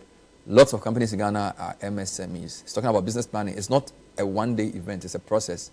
He's giving us the SWOT, strength, weakness, opportunity, threat. He's also spoken to us about costs and revenues. Overestimate your costs, underestimate your revenue, so that you will surprise yourself. Now, you also said the other component of business planning is the channels. What's that? So channels are how customers consume your business. In marketing, channels is different. It's how you reach your customers. But likewise, the same way, how do your customers consume your business? Do they access you online? Do they access you physically like a retail shop? Do they probably have to call to get a service? Those kind of things. So you have to establish your channels clearly and then start immediately measuring what the projections for each channel are. So is 80% of your business going to come from walk-ins, whereas 20% is coming from online? Then you know how to invest in the presence in your walk-ins. Or if it's vice versa, then you know you have to push more on social media and stuff like that. So channels are very important. It is how your customers will consume your business or reach out to you. It also speaks to customer experience as well. How do your customers report a fault or tell you the feedback from the service that they received? And you have to clearly spell out those channels as well. So sometimes you have to create a new channel as a business owner so you can reach the market. Yes. There's the famous story of Dell and how they sort of changed the way consumers bought laptops. Yes. It's been a very big story. Same as Netflix as well. Yes. From Blockbuster to... So straight to your home. Yes. Financing and funding is something you should consider. Yes. Okay, talk to me about that. So typically when business leaders are advising SMEs, they'll give them sources where they can source funding from. Some will tell you, talk to family members first. But before that, if you talk to a family member, know that is not a sustainable source of. So let's say you just need that to start up. But if you're already an established SME, you need to kind of diversify where your sources of funding are coming from. If the business is not self-sustaining at the beginning and you need some funding to push it, and then maybe later it becomes self-sustaining, you need to identify sources like maybe government funding, banks who have low interest solutions for SMEs. And there are specialized solutions like this out there specifically for SMEs. Even mobile money has a few loans available as well for SMEs and small businesses. So you need to identify which one suits you best. And then again, you calculate the interest you're going to pay on that as a cost, so that you know that when you're reselling or returning the money, it's going to cost you more than what you actually took. And then you factor that in, and your prices to your customers covers that fine, and your revenue is good. But the problem is people don't have that outlook, where they go for the loan, but they don't factor the interest into the price of their goods or services. And then when the time comes to pay the loan, it kind of affects their business negatively. So the business planning gives you that view where the interest on the loan, there's something called EBITDA. So the earnings before, you deductions, interest, tax, amortization. So you factor all those things in there, and you know what is going to come out of the revenue that's coming in and what's going to be left as profit. Then you have a clearer view on what exactly is your profit. I'm going back to costs. A lot of people, including my company, we are seeing new cost centers. data is an important cost center. Yep. It's also a very powerful tool. Yes. So when we started this company 20 years ago, our data needs were not that much because we weren't doing a lot of things within the cloud and online, but now we do. How do you streamline your costs in a way that does not affect your productivity? Okay. Using data as an example. So give me a clue, because your company has the process. How do you optimize your data in a way that generates the most value from it? Okay, so the first thing is data as in connectivity or data as in data? Connectivity. Okay, sorry, yes. All right. I know. So, so because I'm telco, I know. okay. I know. So when it comes, if you use the example of connectivity, Yes. it's something has to give. It always has to be at the expense of what? So if you want to, for example, stream your content online, initially, if you weren't streaming it online without the data, which markets were you reaching? The revenue that you're getting from those markets is X. Yes. But when you went online with the streaming, with the extra data, this is the revenue that's coming in. It's going to be more, you're going to reach larger markets, you're going to reach more diverse markets. And there's something about being online now where you have to be online in today's economy. The first place people go when they want to find out the best restaurant is Google. Go online. You have to have an online presence. So the data, you should see it as a cost that pays for itself. Because where it takes you to and the revenue that comes from there, you should always be able to attribute a cost to a revenue. So in our business, we call it cost of sales, where whatever equipment we are buying or whatever we are paying for, whether it's OPEX, there has to be a revenue impact, a return on that investment. If it's not making sense, then you need to modify how you are spending on that thing. So whatever you are spending data on, which is your connectivity, you need to calculate the impact that it's bringing back to you, and it will always usually be positive, unless, of course, it's being wasted on other things. Then you have to put in certain restrictions, like, limiting the sites that people can go to, and then maybe modifying the kind of streaming bandwidth that people have in your network. So you're saying I could have CDs per mega, I don't know the megabyte, right? Okay, what we call the ERM, the effective rate per megabyte. Yeah, because in electricity, we have cents per kilowatt hour. Yeah. Okay, so you're saying, let's assume I have a bundle that's 10 gig that I spend in a month. I should be able to think about that 10 gig in terms of how much money it will give me. So let's assume this 10 gig costs me 500 CDs. My content that the 10 gig pushes out, and the business the 10 gig brings in, should be more than the 500. It should be net positive. And that's the mistake people make. They don't calculate what the impact is. Every CD that you spend, you should calculate what it will do for you and what it will bring back to the business. Does it keep you from getting a fine? In that case, you've saved yourself a fine of 1 million CDs. Does it bring more market? Does it bring you 100 more customers who are going to spend 10 CDs each? That means they're going to give you 1,000 when you spent 500. So your net profit on that 500 is another 500. You get the point. So every expenditure, it's not only data, transport as well. Every time you move, what is the impact you're going to get back? Every time you move your car, your bicycle, what are you going to get in return? If you're meeting this person, what's the business value of that meeting?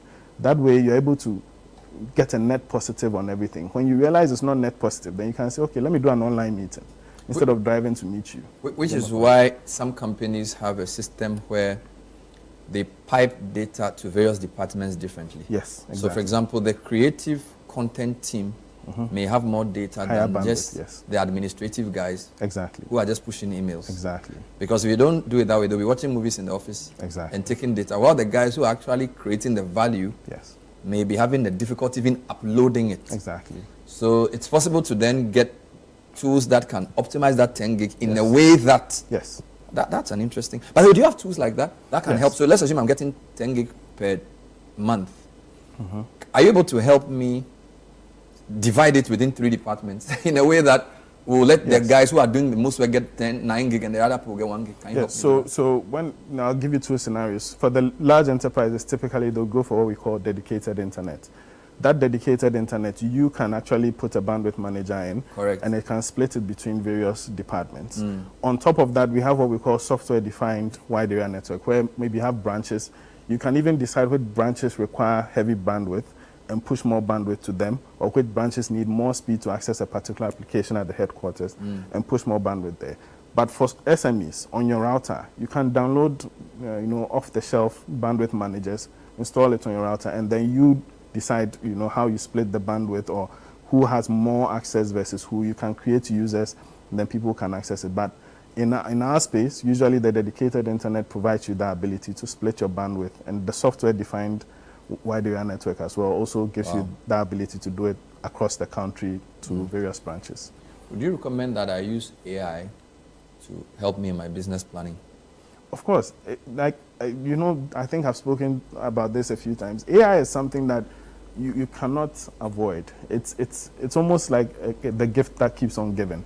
You should be cautious about the data you feed it, knowing that that data will be part of a pool that can be used to maybe help others or be used, but just be cautious when you use it. But AI definitely will help you. You can talk to ChatGPT, give it all the conditions or the parameters of your business, and it will help you develop a clean business plan, and then you download it and just start executing. You can even set up AIs that will remind you to do certain things that can check your what do you qualify for in terms of tax deductibles. You can't go and study the entire tax code yourself, but you can just tell ChatGPT right now. If anybody's online, they can try it. Ask ChatGPT to analyze Ghana's tax code, and then tell it you're an SME, what deductions apply to you. It will tell you immediately the tax waivers that you are qualified for. So you definitely use AI as much as possible. It's like a personal assistant that will keep helping you. Amazing. So AI can definitely be a tool for business planning. Definitely. Just how has business changed between the time you joined this sector and today? I'm sure you've been in this industry for over 15 years, right? 2010 is when I started in telco. Yes, and when I joined Twitter in 2009, so that's some time back. Yeah. So if you see where the world is today, how has business changed? So a lot of business has moved online. That's the first thing. You have a lot of micro retail entrepreneurs on Instagram, Facebook, TikTok now. You don't need to see a customer to serve them now. People are serving customers in the north just from their phone. Yeah. And e-commerce is what has basically streamlined that. So Momo payments, the other third-party payment platforms. Yeah. It allows you basically to fulfill an end-to-end transaction without ever meeting the customer. However, again, the caveat there, fraud. Always be careful of advance fee fraud. Don't give your PIN out to people, stuff like that. We should be very cautious when it comes to the e-commerce space. But I think the major change has been businesses moving online and then the e-commerce part. There's still a lot of people left behind in informal, and our goal is to try and bring them to the formal. But we need to work together with government and other agencies to see how we can move that 90% into the formal space. Give me a platform that an SME listening to us can reach you if they want to either be on your marketplace or they want to be part of a pool of SMEs that you help. Okay, so for MTN Business, you can reach us. Our email is, go to the MTN Business website. In fact, just go to the MTN website, click on Business. You find all our products and services. There are contact details there. You can reach us on 0244308111. That goes straight to the MTN Business. But you can also call 100 and you get to MTN and you can reach MTN Business there. But basically just Google MTN Business. You find how to reach us. It shouldn't be that difficult. You can also walk into any of our offices. Our staff there are trained to be able to help you as well. Or maybe reach out to any MTN staff. Any of them can help. Wonderful. Thank you, Benedict, Senior Manager, MTN Business. We've been talking about business planning for SMEs. And typically, I've gone all over the place, asking anything I want. Hopefully, you've learned something from it. Thank you for supporting us and also for giving us these great insights.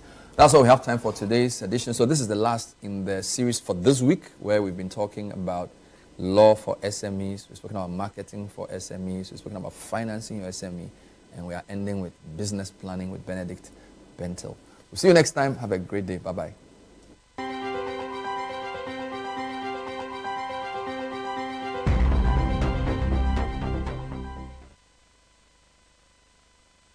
Brand new on DSTV. When a nominee to the Supreme Court dies, his family begins to suspect foul play. Dad knew that he was in trouble. Hollywood's darkest scandals are exposed in this gripping 6-part documentary series. You have violence, fraud, homicide. And a rich and powerful family is thrown into turmoil when a young woman claims to be the owner's illegitimate daughter. You have another daughter. Stay connected to everything new on your home of entertainment, DSTV.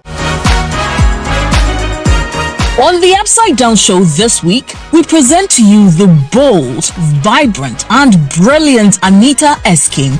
Expect nothing short of real talk, raw truths, and revelations. We always need that one opportunity to sprout, and she, like any other, isn't an exception.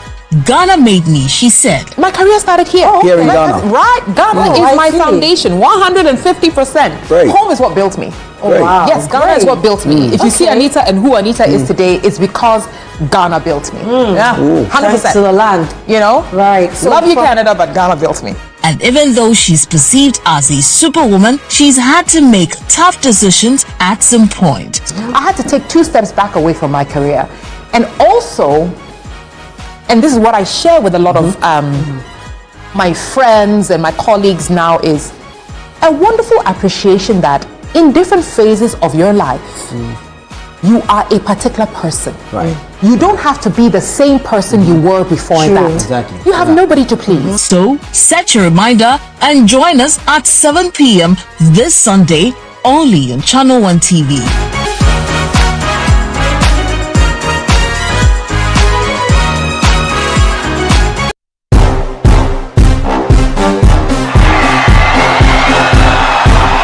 When the stars come out, Ghana Weekend turns up the lights.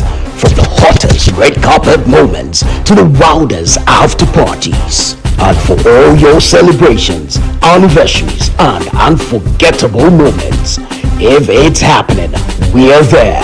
First, fast, and fabulously. Your front row pass to Ghana's A-list lifestyle is just a click or a channel away.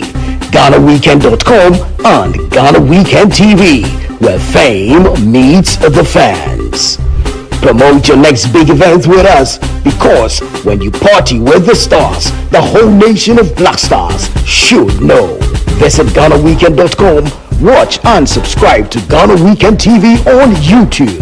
Stay connected with us across all platforms. Follow us on Instagram with the handle at GhanaWeekend.com, on X at Ghana Weekend, on TikTok, Ghana Weekend, and on Facebook at Ghana Weekend.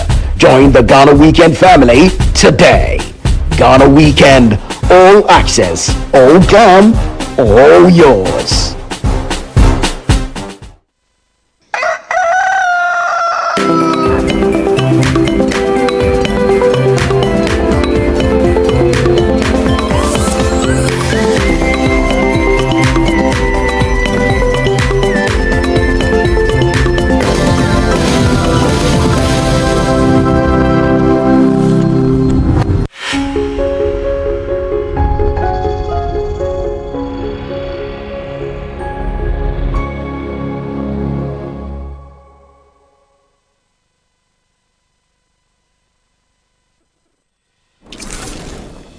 In this special day, I would like to congratulate and wish happy birthday to Channel 1 TV.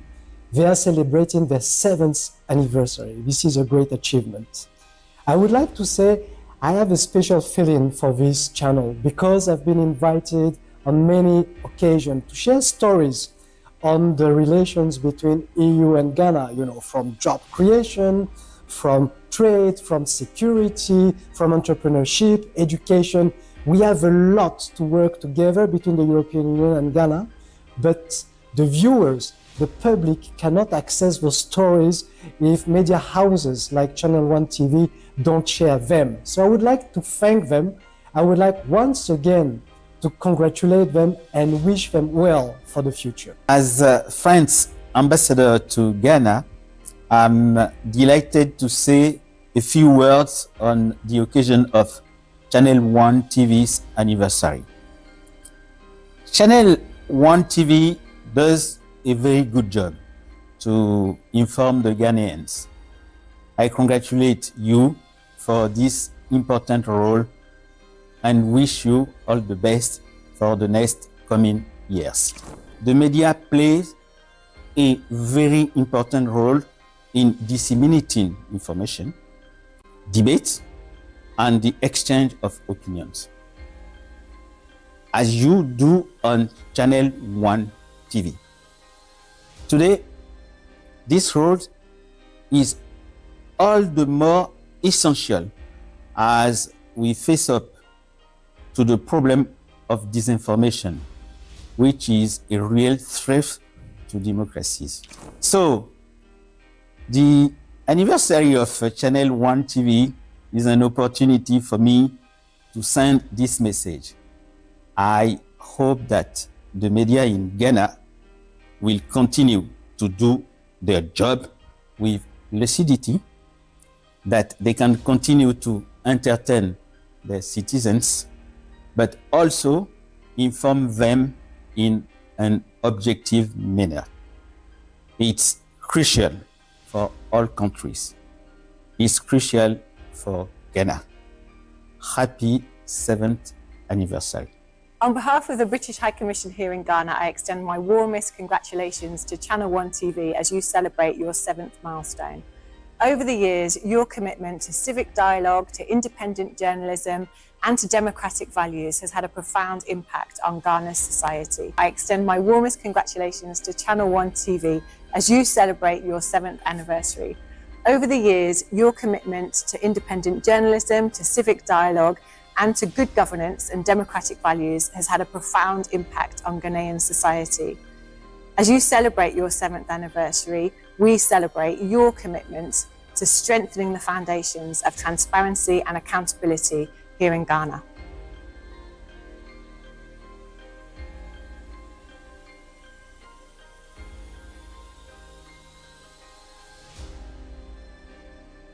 Many thanks for still joining us here on Breakfast Daily on Channel 1 TV. Let's now talk about something interesting on the morning show, and it has to do with the Association of International Certification Schools Ghana. You may have heard of it. It's ASICS.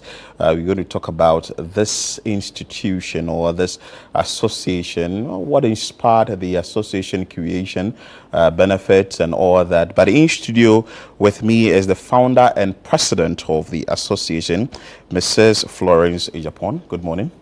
And we also have a council member, Benjamin Piprabwachi Dankwa. Good morning, sir. Good morning, Philip. How are we doing? We're good. Very well. Mrs. Ejapon, first of all, I want to find out, ASICS is 5 years now. Yes. Good. So that means you created it in 2020. Yes. What really inspired the creation of this association? Well, apart from the turbulence that most of our member schools were going through because of COVID, another catalyst was a meeting which was called by the National Inspectorate Board on the 1st of June 2020 and the 3rd of June 2020. And private schools in Accra were invited to that meeting. The then Deputy Minister for Education, Honorable Dr. Yao Osei Educhum, was also present at the meetings. And when we got to the meeting, we realized that though the schools there were all private schools, there was, and we had a lot in common, yes, there were certain peculiarities concerning the international certification school. So, for example, the regulatory bodies that the international school had to answer to were foreign bodies, so to speak. So that if you were offering the Cambridge program, you had to comply with the demands of the Cambridge International regulator. If you were offering the GES program as a private school, then you had to comply with the requirements of the regulatory bodies in Ghana, whether it was GES or NIB. And so there were signs that there may be friction. So at the second meeting, I think it was, the Deputy Minister for Education made a suggestion which we were not expecting. And he said to us, well, why don't the international certification schools set up their own association so that they can lobby on matters concerning them? As soon as he said that, it was as if a green light had flashed. I said, yes, thank you so much. This is it. We're going for that. So, long story short, after the meeting, I got hold of some other friends in the international schools, and we started phoning round. You know, we want to set up our association. Can we meet? I'd even given a date. Can we meet on the 6th? I think we were on the 3rd now, but on the 6th. And we got together on the 6th. In less than a week, we had managed to gather 21 international schools. Wow. And so that was the inaugural meeting where we discussed aims and objectives, and it was a relief to a lot of the school heads to be at that meeting, because COVID had literally turned upside down the educational protocols that we took for granted in running a school. There was no physical lesson. You had to find the virtual infrastructures. Parents were not able to pay fees because businesses were collapsing. So many things were going on, which led to a lot of uncertainty and anxiety and frustration amongst the member schools. So they came.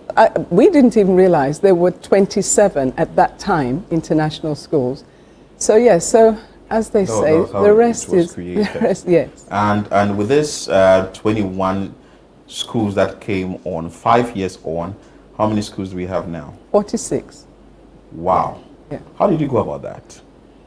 Well, I think the fact that what attracted schools to the association was the fact that you had an association of schools that not only understood the issues and the challenges of running an international school at the time, but here was a body that was committed to trying to address these problems. So we had a lot in common, and it was a relief to a lot of schools to be part of that body, you know, for the support that they would get, for the sharing of best practices and so forth. So, and it's still growing now. Wow. Yes. Before we come to what lies ahead of us for the next 5 years, the strategies and all that, let me ask Benjamin, should an institution or an international school join ASICS? What are the benefits? Absolutely, Philip. I'm going to say that all international schools should join ASICS because you are assured of good networking where you bounce good practices of other member schools. Because sometimes when you're alone, you think that, well, I think that I have this challenge all by myself. But when you talk to other people and other people in the industry, you get to know that, well, I have a similar problem. You think about it, you think through it, and you know that, well, there is a solution ahead. With good practices and good collaboration, you know that someone, upon visiting the school or in a meeting, gets to know that I'm doing something right. And if I'm doing something right, I think that just like probably a primary school child will say, well, I don't want you to copy from me. Well, we are really open and that we are ready to share. So we share amongst each other. There's good collaboration. And I can attest to the fact that you will not walk alone. Probably Liverpool fans here would say that, you will not walk alone. There's that sense of belongingness and there's that unique togetherness that we all enjoy. What are some of the challenges you've identified in these institutions that ASICS seeks to address? I would say that few challenges upon interaction with other member schools. You get to know that, typical example, there is some kind of challenge with delivery of lessons or academic stuff. But then when you speak to other member schools in a meeting and in some collaboration during visits and other things, you realize that there are a lot more solutions available. And therefore, with that solution available, you can visit, you can learn from each other, and you can only improve and enrich education, be it international, those of us reading the international program, as well as the local program. In addition, what I would also say that member schools in various localities, we don't look after ourselves alone. Those underprivileged schools in the locality or in the community, we also have some kind of CSR that we bounce it off the various schools that we believe that in our neighborhoods they are underprivileged. So we don't look after only ourselves or member schools. We go beyond member schools and also help as well. Wow. When Mrs. Japan was talking, she made mention of the involvement of the former education minister, Dr. Yaose Duchum, also advising that you form this association, then you can now listen to the cry of other international schools. But how has government's involvement been like for international schools or running the Cambridge system and also running the local system? Mrs. Japan, you want to take that? Well, let me just keep it simple. Okay. There were times when we were asked to do certain things as international schools. Now, the government is obviously dealing with international schools and GES schools, but one size does not fit all, as I had said before, and we have to comply with certain regulations. So when this didn't happen, and when we felt that we were being asked to do things which were not in the interest of our member schools, then we had to, as he had said, go and lobby, go and explain to the various departments under the Ministry of Education. This won't work because of X reason, and it would be better if we did it this way or whatever. So that was a great help to the member schools because we were advocating for them. They didn't have to go to those departments themselves. We tried to make sure that we had come to an understanding or an agreement with the department as to what was best for the international schools. What are the strategies or the plans ahead for ASICS 5 years now, from 2020 till now? What lies ahead? Well, we are going to continue to grow ASICS and be faithful to our vision statement, which is to enrich and improve the experience of the learner and the teachers in our educational space. And we do this through collaboration and networking, not just in Ghana, but globally as well. And then the other aspect of our vision statement is to positively impact the local communities in which our members are located. And this is being done, even as we speak, this is being done through sharing of knowledge, of skills, of resources where possible, and being a blessing to our local communities. Before I chip in what an international school would have to consider before joining ASICS, Benjamin, how is it like running an international school in this country? Is it easy? Is it difficult? Do we have to do a lot more? How is it like? What I'll say is that it's not easy, depending on the angle at which you look at things. The fact that you get to engage young minds, for me, is a plus, where you know that you're positively impacting the young minds, not for just now, but for future purposes, where you've had the opportunity of old students coming back and then giving you feedback based on what you have taught them whilst they were in the school. Few challenges like payment of fees and other things. You also have that challenge? We do. Great challenge. Really? Yes, we do. Well, one would think that the fact that I've enrolled my ward in an international school, I should have the financial muscle to pay. Why do you have such a challenge? Well, it depends. Whilst some may have a clear plan of moving their children into international certification schools, others usually don't plan ahead. Okay. And probably because there's some kind of status when you get to take your child to an international school, they tag along, only to get in there and get to know that, well, it's not easy. But it's expensive. It is expensive. In addition to even the finance bit, you regularly would have to check work that children bring home. So if you are not attached to your ward and you are not that kind of parents who would have to check work that comes home, then you'll be running at a loss. So if you are not careful, you'll be running at a loss with respect to the delivery or what the child is learning, in addition to you not being able to pay fees probably. So there is this parent involvement in there. Absolutely. You just don't leave it to the teachers or even the children to just do their own thing. No. But one question I want to ask, why is it expensive?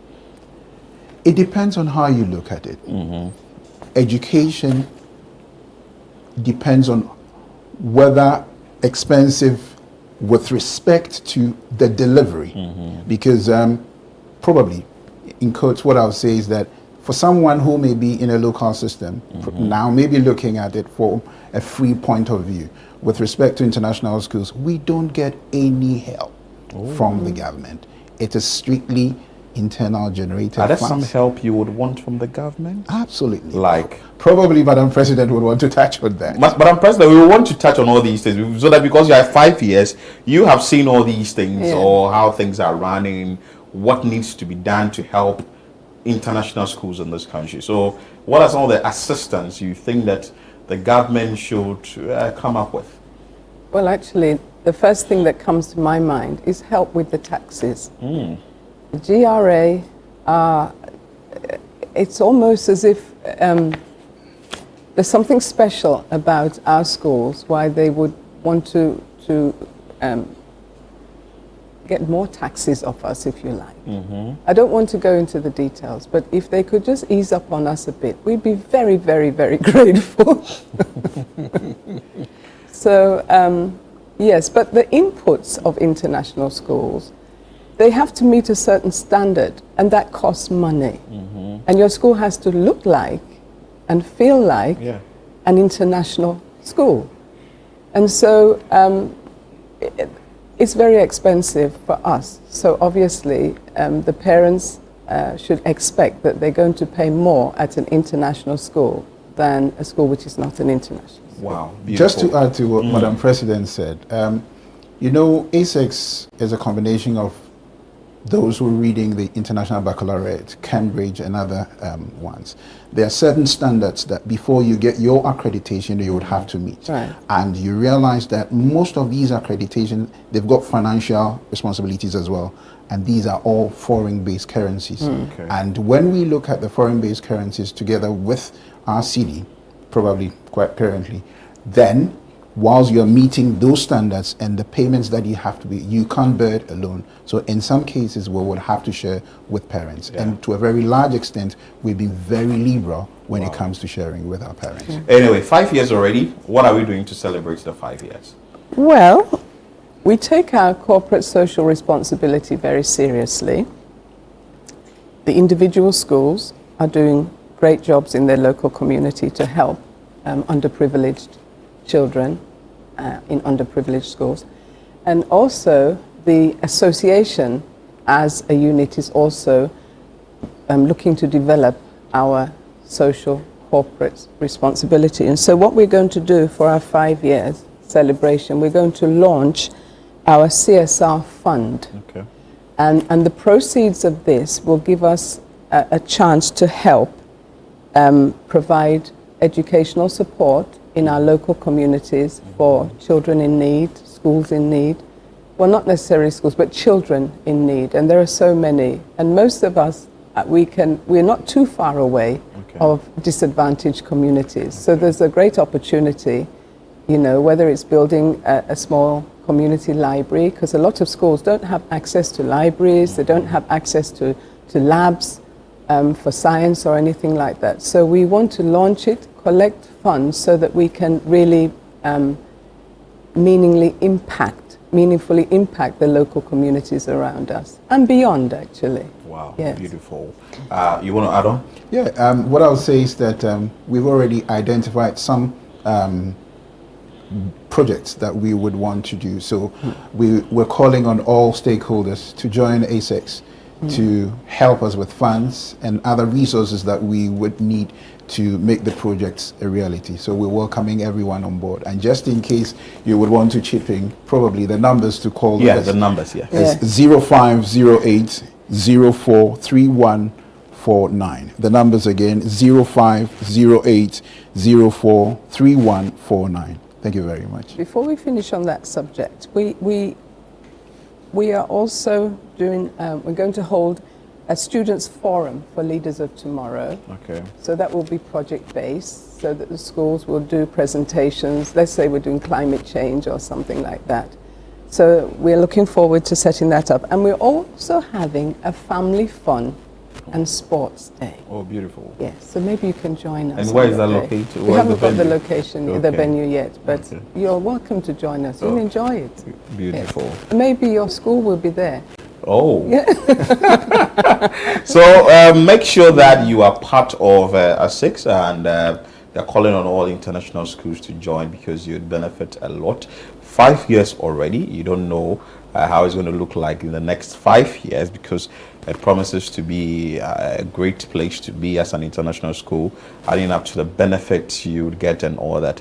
Mrs. Japan, thank you. Thank you for Benjamin, having us. thank you so much for your Thank you for time. having us. And make sure that you are part of this Association of International Certification Schools Ghana. For now, though, I will take a quick break. We will bring you the goodwill messages. You know, it's 7 years already at Channel 1 TV. Enjoy. City FM to Channel 1. What a journey. 7 years. Congratulations. And maybe happy birthday is appropriate, right? I've seen this company do amazing stuff, especially in this sector. With your Heritage Caravan and the opportunity you give people to get to know our country. And it is in knowing our country that they love the country. So thank you for what you do. The cooking shows with Apioko, the opportunity for people to know different ways of using the ingredients that we have, that's beautiful. And Sunday mornings with Edina Davis, fantastic. I love it, I really do. And the news team, Kweku, Frema, all of you, what can I say? Thank you for what you do for our country. And look, you give us opportunity to sell what we have as a ministry over the years. We appreciate you. And we're looking forward to the opportunity to help you build stronger wings so we can fly on those wings with you. And I urge Ghana to continue to promote, celebrate, and preserve our heritage. All of us together can do this.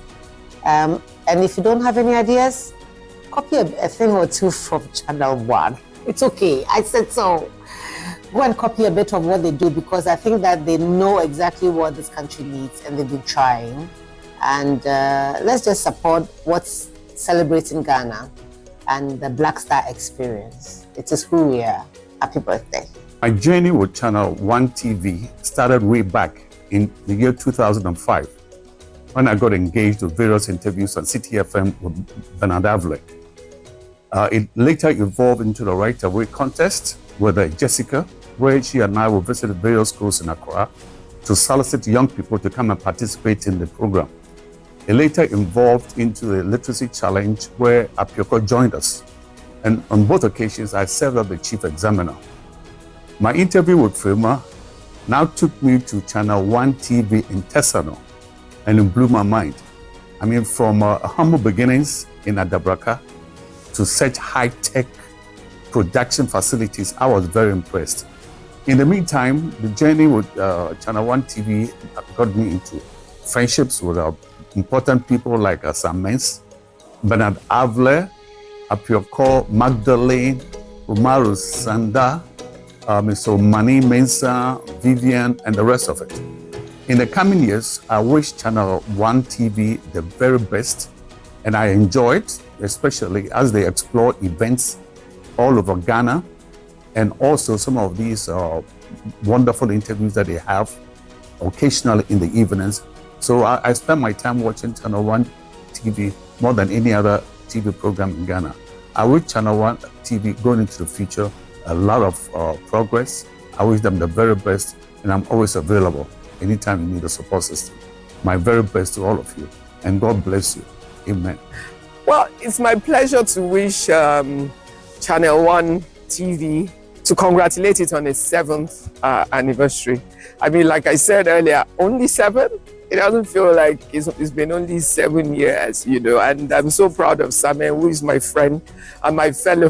We're both fellows of the Aspen institute, the Aliwa Leadership Program, which is a West African class. And I'm glad for the voices that continue to challenge, to inform, and to educate. And I know that there can only be great things ahead. So from me to Channel One, greater things ahead. May the Lord make a way for you, and that you will continue to grow and grow and grow and be a blessing, not just to Ghana, but to the rest of the world with your voice. Thank you.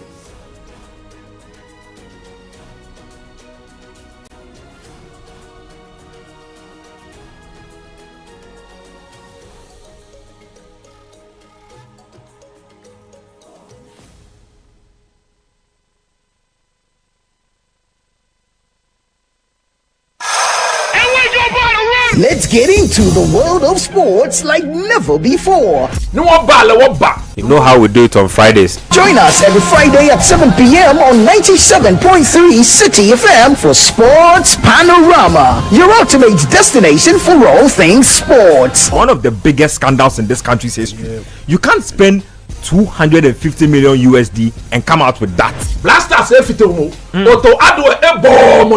From the thrill of association football to the excitement of basketball, tennis, athletics, and even emerging sports, we cover it all. Whether it's the Premier League or the latest NBA showdown, we bring you the stories behind the stars. Getting an opportunity to become a national team coach, you should understand the politics around football. And don't miss the prayer of the rabbi.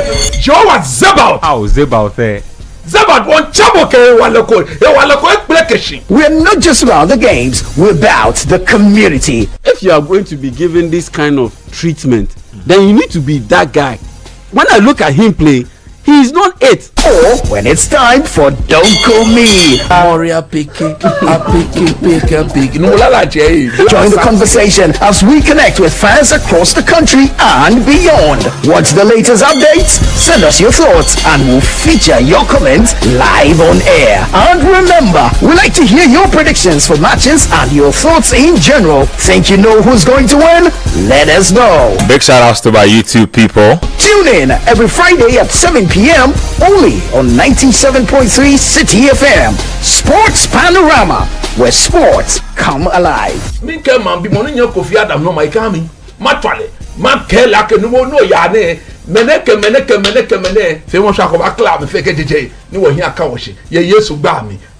Sports Panorama, your weekly sports fix. Don't miss out on the action. Sports Panorama, catch the excitement every Friday.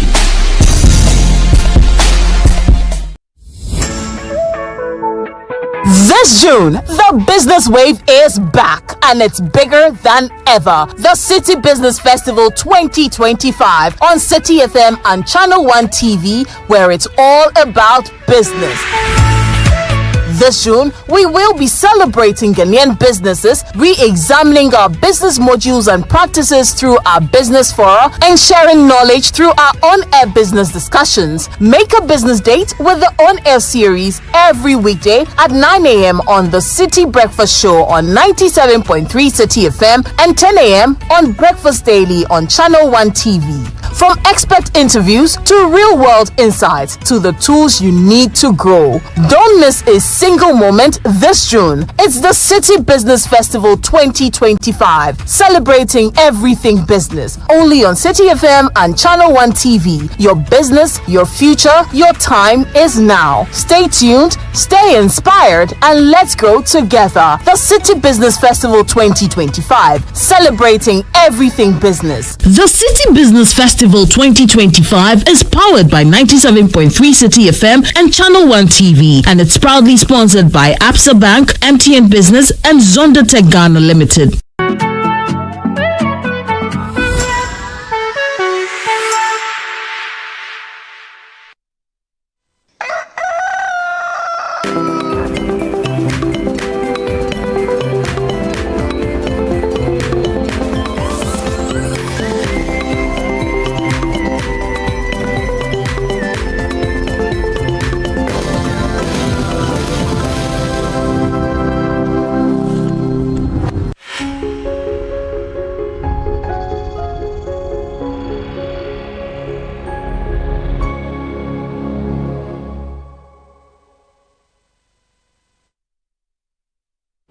Welcome back. We are still live on Breakfast Daily right here on Channel One TV. We are glad that you stayed with us. Thank you so much for joining us. Philip, it's raining Agri Fair. We're talking Agri Fair. We are talking agribusiness, horticulture, food business, growing the Agric or the agriculture economy here in Ghana, and looking at other ways we can explore, to improve upon our economy. Because as we said earlier on, agriculture is the backbone. Somebody disagreed, but I still am of the view that Master planner, he didn't disagree. He says that if we really want to make agriculture the backbone, then we should excel. We should focus on a number of things. So it may be like a spinal cord now, but you have a little defect with the spinal cord. But if you really want to get it functioning properly, you should treat it well. You should do more. Yeah, you should do more. You should make sure that the attention it deserves, you give it. Because if we are not giving the needed attention to the agri sector, why not? We are not going to get the much benefit out of it. So as Agri Fair 2025, maybe we will take you to the grounds shortly.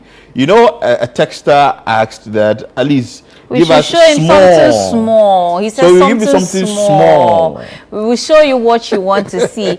But as I said early on, whether or not we show you something, you have to be there. Know that the event is happening. It's happening, and we can. I don't know.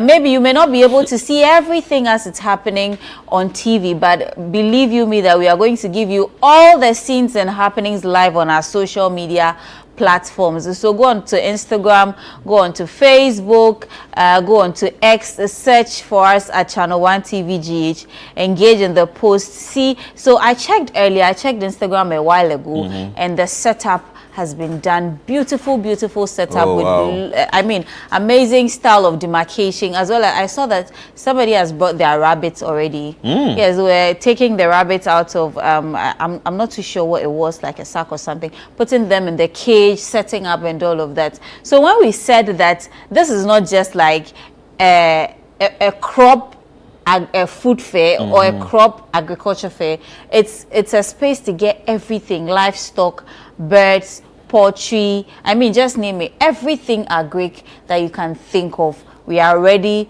to serve you.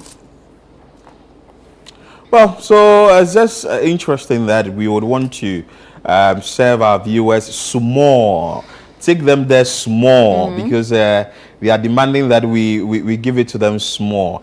But Chris Carter, our co-host on Breakfast Daily here, she is at the grounds to bring us up to speed what is happening there at Agri Fair 2025 at the Ikwa Sunderland Park. Hi, Chris. How are you? Hi, Philip. How are you? I'm fine, thank you. How's the place? What's happening? We see that setup is, I don't know if it's done, but early on we saw that setup was underway, of course, on our social media handles. And bring us up to speed. What's the situation there? Are people already shopping? Is the kebab sizzling on fire? What's happening? All right, so right now we are at the Efwa Sutherland Children's Park, and as you can see, it's raining Agri Fair. And obviously, if you're just joining us for the first time, this is the vitality of Ghana's agriculture, and that is what we are bringing to you with the maiden edition of the Agri Fair 2025. Like you said, setup is ongoing, and we have some vendors here already. And if you're wondering what you would be experiencing right here at the Agri Fair, you're going to be experiencing livestock, aquaculture, agro-processing, fresh fruits and vegetables, and so much more. It's actually very exciting to see. And another thing that is exciting about this is that we are actually bringing the consumers closer to the farmers, or vice versa. And it's wonderful. You definitely do not want to miss it. And as you guys all know, I have been saving for about a month to buy some goats. And now I can see the goat right her here. Christmas So I think I'm goat. going to be choosing the goat after talking to you. Yeah. But if you look around, you can see that the patrons are already attending. People came very early. I spoke to a lady this morning and she was like, oh, hi, I see you on TV. So I thought she was one of the vendors actually. She said, no, I'm not one of the vendors. I actually came to buy. So there are a lot of people that came very early not to miss any of the freshest produce. So they are all here. And as you can see, it's very, very exciting. So I'm just going to be going round a bit so you can actually experience what I'm experiencing here. So right here is JL Foods Limited, and they have some fresh produce. We see some pepper, and I see cassava, I see maize or corn, and I also see some garden eggs and plantains. Anyway, I can show you so much more, but it's very important that we speak to our head of events and partnership, Frema Edunyami, because she put all this together, and let's know what's going on. Hi, Frema. Hi, Chris. We've been here since 6 a.m. Of course, and it still looks so fresh, you know. Yeah, we try. I feel like I'm on the farm. Yeah, exactly, right? Yeah. All right, so Frema, tell us, how has it been going, and what is the turn up like this morning? Well, I must say that it's really been great. You know, in fact, it's the first time we are having an exhibition where we have 3 days. You know, and today is Friday. This is Most of us are confusing today to be Saturday, but it is Friday, and you can tell the place is already busy. We have the exhibitors already showcasing what they have. In fact, it's very exciting. So I was just telling someone that all we need at this point is a mortar and pestle, and we can prepare fufu because there's meat, there's cassava, there's everything. You know, so we have the men too. So we need a mortar and the pestle, and we are eating fufu. You know, but it's so beautiful. We have patrons already here coming through, so you can tell that. Ejano has started. The market is really in session. We have people buying already. So we just left one spot where we have the JL Foods, where we have the cassava, the plantain. So this is the Maflex Trust Ghana Limited, you know, and we have everything nicely done. These are fresh farm produce. You know, sometimes when you get the things from the market, you know, they come with the soil, they are dirty, you have to go up. But these are very well cleaned, everything. You just take them home and you're good to go. So this is what is happening, and you can tell that people are already shopping. So it's pretty busy here, and it's even going to get busier because it's a working day. So people are at work, you know. This is Federated Food Processing, so you can tell they have their rice nicely done, you know, Asada rice. So Assetna pot rice as well. Hi. Federated, tell us about what you have. Yes, we have premium Asida rice. It's a locally produced rice. Very good for moto, wache, and then angwamu. I was going to ask. Today we are bringing special angwamu for our tasting officers. So come on board. We're inviting everybody. Let's patronize local premium Asida rice. We are with you. We'll come for the angwamu. So, Chris, you heard Federated Food Processing. They are bringing special angwamu. And, you know, we love to see things like this really at the market, you know. So this is what is happening here. I don't know if you want to have a word with them. Yes, Urban Jungle Agro Industries Limited. Hi, how are you? Hello, I'm sorry, I'm serving. Hi, how are you? So, just tell us some of the things that you actually have here. So we have local stuff. We have everything, fruits and vegetable you can think of. We have lettuce, okra, sweet pepper, habaneros, garden eggs, dragon fruit, cherry tomatoes, cabbage, cucumbers, anything you can think of, we have it here. All right, so as you heard, she has everything here, even the dragon fruit. Right. Chris, I think we should go to the sponsors, you know, because they have really come through for us. I mean, organizing events like this, it's not easy. You know, so I mean, if you have people who willingly want to support you achieve your aim, we really need to acknowledge them. So we have our sponsors over there. All right. So I see a lot of herbs. You see the red, gold, green? They are not sponsors per se, you know, but they are one of our esteemed exhibitors, because if you have an Agric Fair, okay, there's no way you shouldn't have the Ministry of Food and Agriculture itself. So this is Ministry of Food and Agriculture. And you also know that they have this projects that the new minister, the Minister of Agric, is now embarking on. That is the Feed Ghana. Right. You know, so I think we may want to talk to somebody from the Feed Ghana. Hi, Feed Ghana. Can we talk to someone? Right. Okay. All right. So can you tell us what Feed Ghana is all about? All right, your boss. Hi, boss. How are you? I'm very well. How are you? All right. So tell us what Feed Ghana project is all about. Okay, I'm not a coordinator, I'm not a technical person, but I can speak to a few things. Yeah. What it is that Feed Ghana is actually the policy program for this new government. So everything you want to know about the policy program for this government, you come to this stand, you hear about it. You've heard things like Ngokong Kitten and so many other things. There are plenty interventions.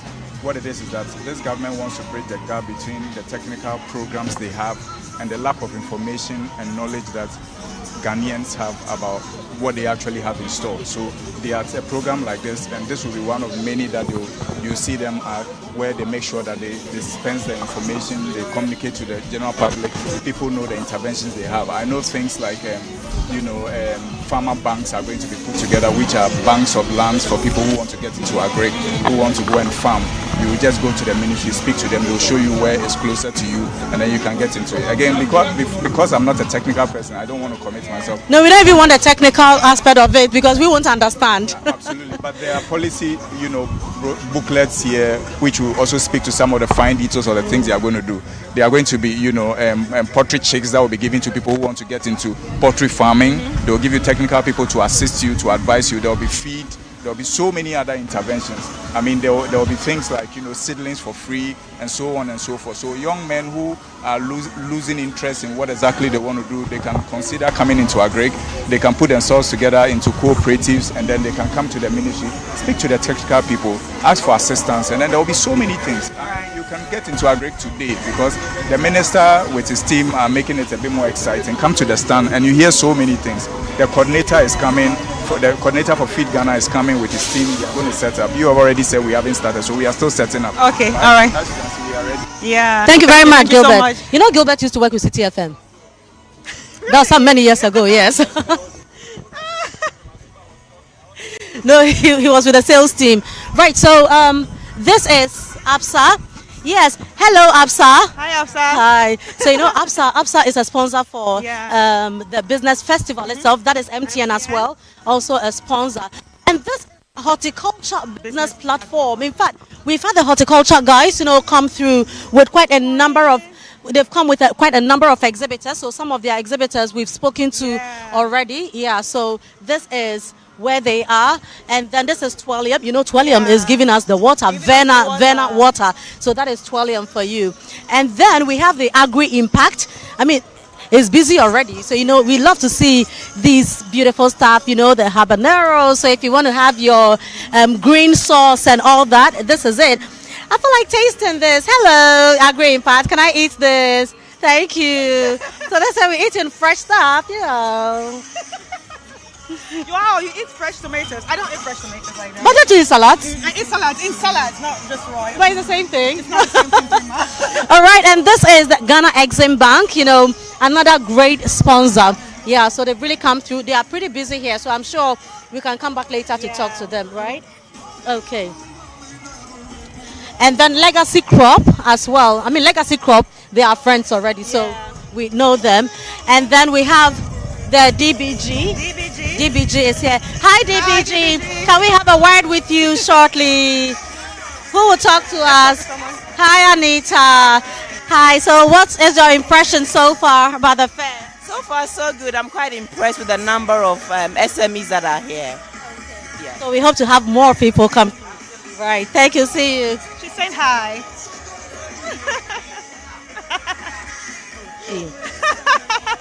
Angela is so troublesome. Yeah. Angela, I said on TV, you are so troublesome. No, well, you are. All right, and this is Farmer Line. So Farmer Line is our technology partner.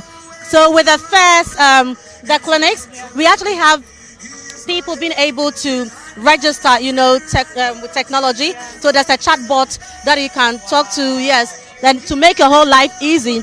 And that is by kind courtesy, our technology partner, that is Farmer Line. Hello. Hi, Farmer Line. How are you doing? Very well, thank you. Your impression so far? It's been great so far. I think we've met a few businesses that are interested in technology.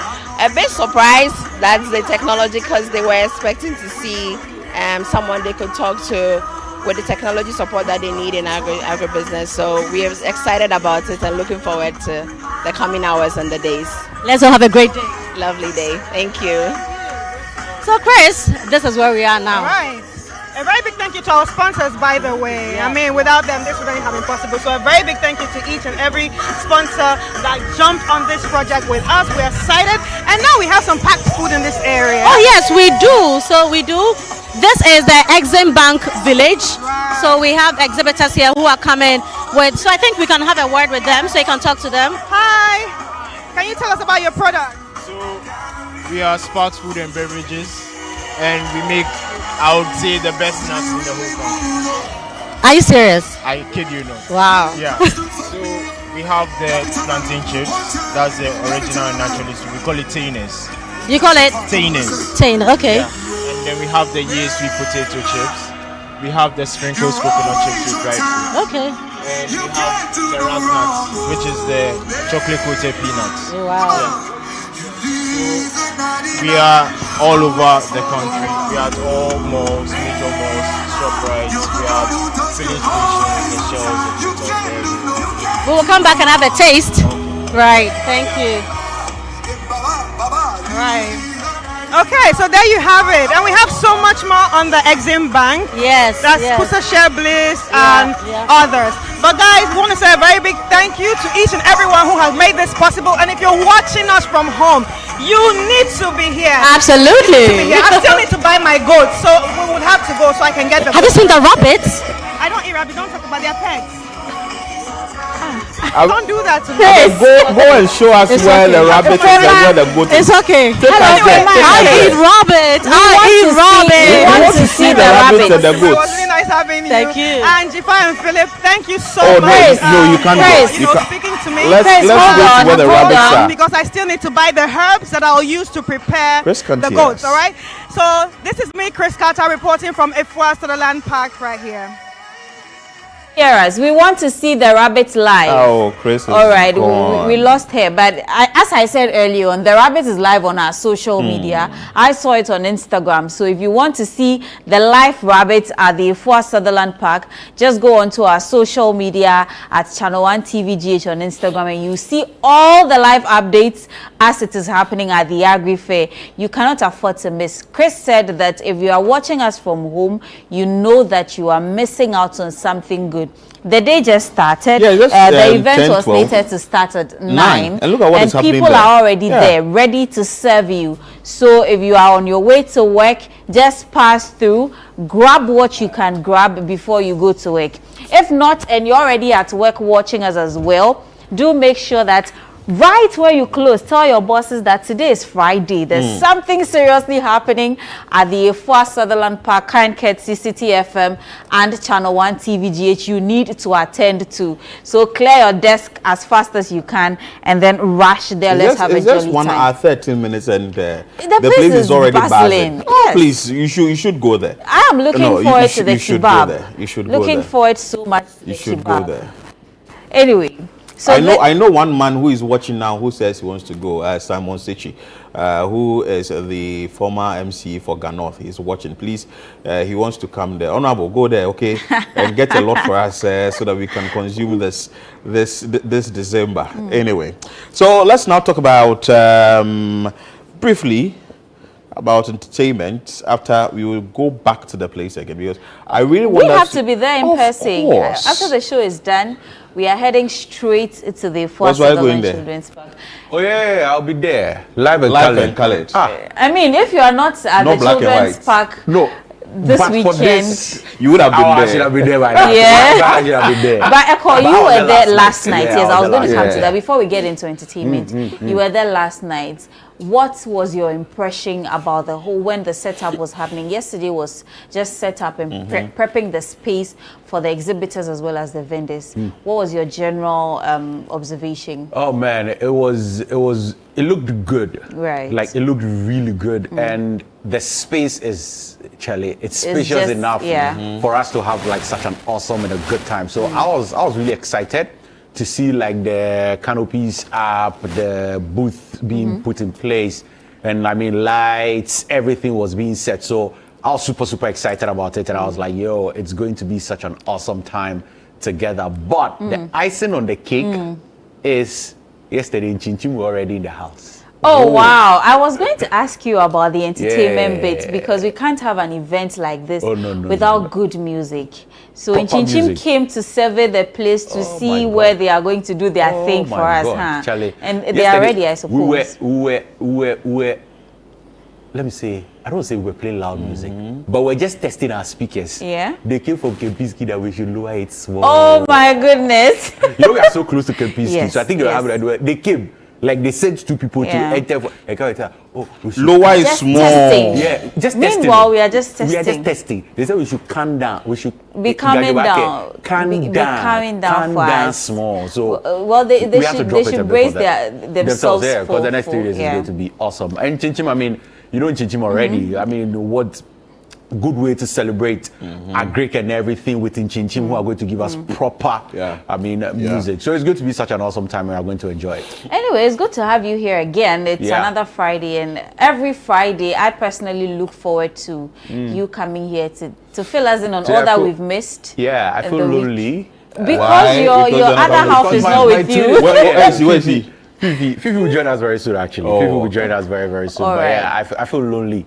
that I don't have my twin here and my brother. Yesterday I saw him on a Friends and Family show. Charlie. But good, the boys won. So yeah.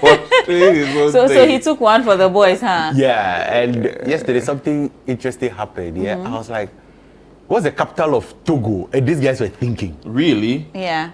Really? Like capital of Togo. You know, sometimes you can be in an exam hall. Lomé. Okay. Well, it happened yesterday, so even if he didn't know, I'm just saying, even if he forgot, I'm sure he would have revised his You went to Google? No, I did Google. But as I was saying, you know, sometimes you can be in an exam hall and even forget how to spell day. And even is. Day. Oh, you even forget I. So you can't blame them too much. I. Yes. I to you for speller. You don't know. And especially when you've been speaking, some of them have been speaking pidgin for a very long time, and they type in shorthand. Yeah. So, for instance, I need to send you de, and I send you DE instead of THE or E. Or exactly. Or I'm supposed to send you those things. So you get there and you're sort of confused. So maybe that's what happened to Fifi and his brother yesterday. Before we get deeply into entertainment, in the whole conversation about shorthand, Charlie, rather I've lost touch. Yeah. Really? Charlie, somebody was telling me, be right back, BRB. Yeah, BRB. Yeah. So what are you doing is WID. You know IKR? I know, right? I know, right? Good. Yeah. You know LOL? Laughing out loud. You know LMOA? You don't know. You have to learn about those. Lamois? Lamois. La foi? Anyway, the Jay-Z's. The Jay-Z's have come to spoil everything for us. But in the world of entertainment, a lot has been happening. And let's start it off with Samini. So you know he's on a tour, he's on a media tour right now. And you know before the elections, he was in the camp of the MPP. Yeah. And so a lot was happening, you know, people had a lot to say about it and everything.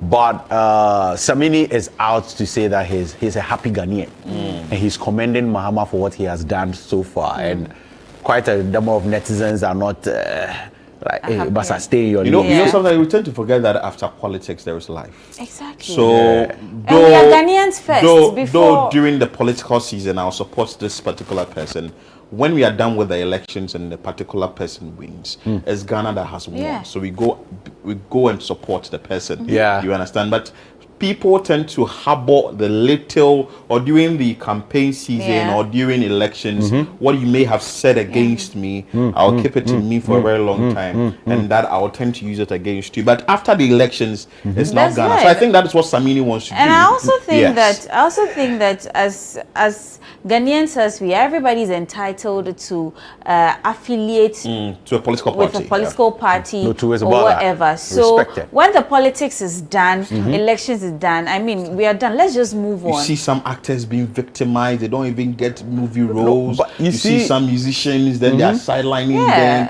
Then they are struggling in their small corner and all that. 100%. It's right? needless. Should that be the case? It's needless. However, people then should also be mindful of what they say during the political season. It's a free this thing. Oh no. No.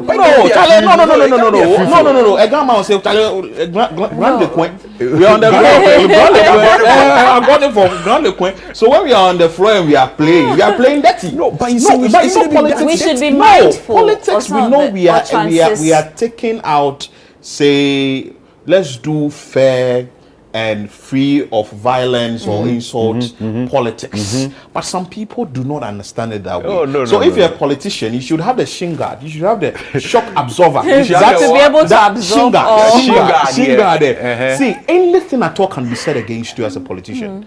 For instance, I'll post a picture on Facebook, and someone will come and say that, oh, okay, fine, you need to do this, you need to do that. I'll look at all those things and I'll ignore, because I have put myself out there for that public ridicule. You understand? So if you're a politician and you're putting yourself out there, know that even where your great grandfather was buried, someone will take that information once you are entering into politics. Good. And after it's done, it's said and done, we come back and it's gonna fest. No. So you also don't fault me when we come back and I tell you that, okay, you said these things about me which I'm hurt by, so I'll also not work with you. I'll give you that contract. You should move away from that. Let's just drop that. Okay, fill us in. What's Samini up to? Because you were trying to tell us, and then I mean the whole conversation just. But he's coming up with an album actually, Right. so I mean we need to support him as well. He dropped the first song of Is the that album. what he's on the media tour Yes, he's on the media tour Right. for. So he's actually promoted his upcoming album. Looking forward to having him very soon on the chat. So Right. I mean, Samini, right? Yeah, let's look forward to that'll that. be a It's going to be beautiful such a awesome conversation. So I'll be looking forward to actually hosting him, and it will be such a beautiful one as well. But let's move straight into conversations with Amrado. You know, recently I was here and we're talking about Amrado, and that's what I'm saying. I've missed Fifi. Right, it would have been a beautiful banter. It would have been a beautiful banter, you know. And last time I asked you if Amrado is an A-list artist, right? Yes, I was. Yeah, so I've got to sleep over it. What was my answer for you? What's the letter is, you want to give him? If you've not been nominated in the Artist of the Year category before, you don't consider yourself an Hi, Why? Really? Yeah. So Why? That's all I have to say. Why? That's what There are some people that have not been put into the Artist of the Year category, but they are still termed as A-list artists. So they are termed as A-list artists. But in your books, they are not. A-list. Okay, it's in his books. He's entitled to his opinion. Okay, you move on. Anyway, but Amrado is telling people that people shouldn't chase hit songs. Okay. But Why? instead, what should they chase? And Charlie, just do the music and put it out there. Don't go chasing hit songs. Because if you chase hit songs, Charlie, he might come back to bite you. And he dropped this actually on his X handle. So he says, make good music. Do not chase hits. Do your bit. And the spirits of grace will get things aligned. Don't forget to invest. Anyway, anyhow you can. Go for the trophy and turn your naysayers into believers. With the boys are no chia. Wombobra. Immortal. Let me just pick something from what he says in his tweet.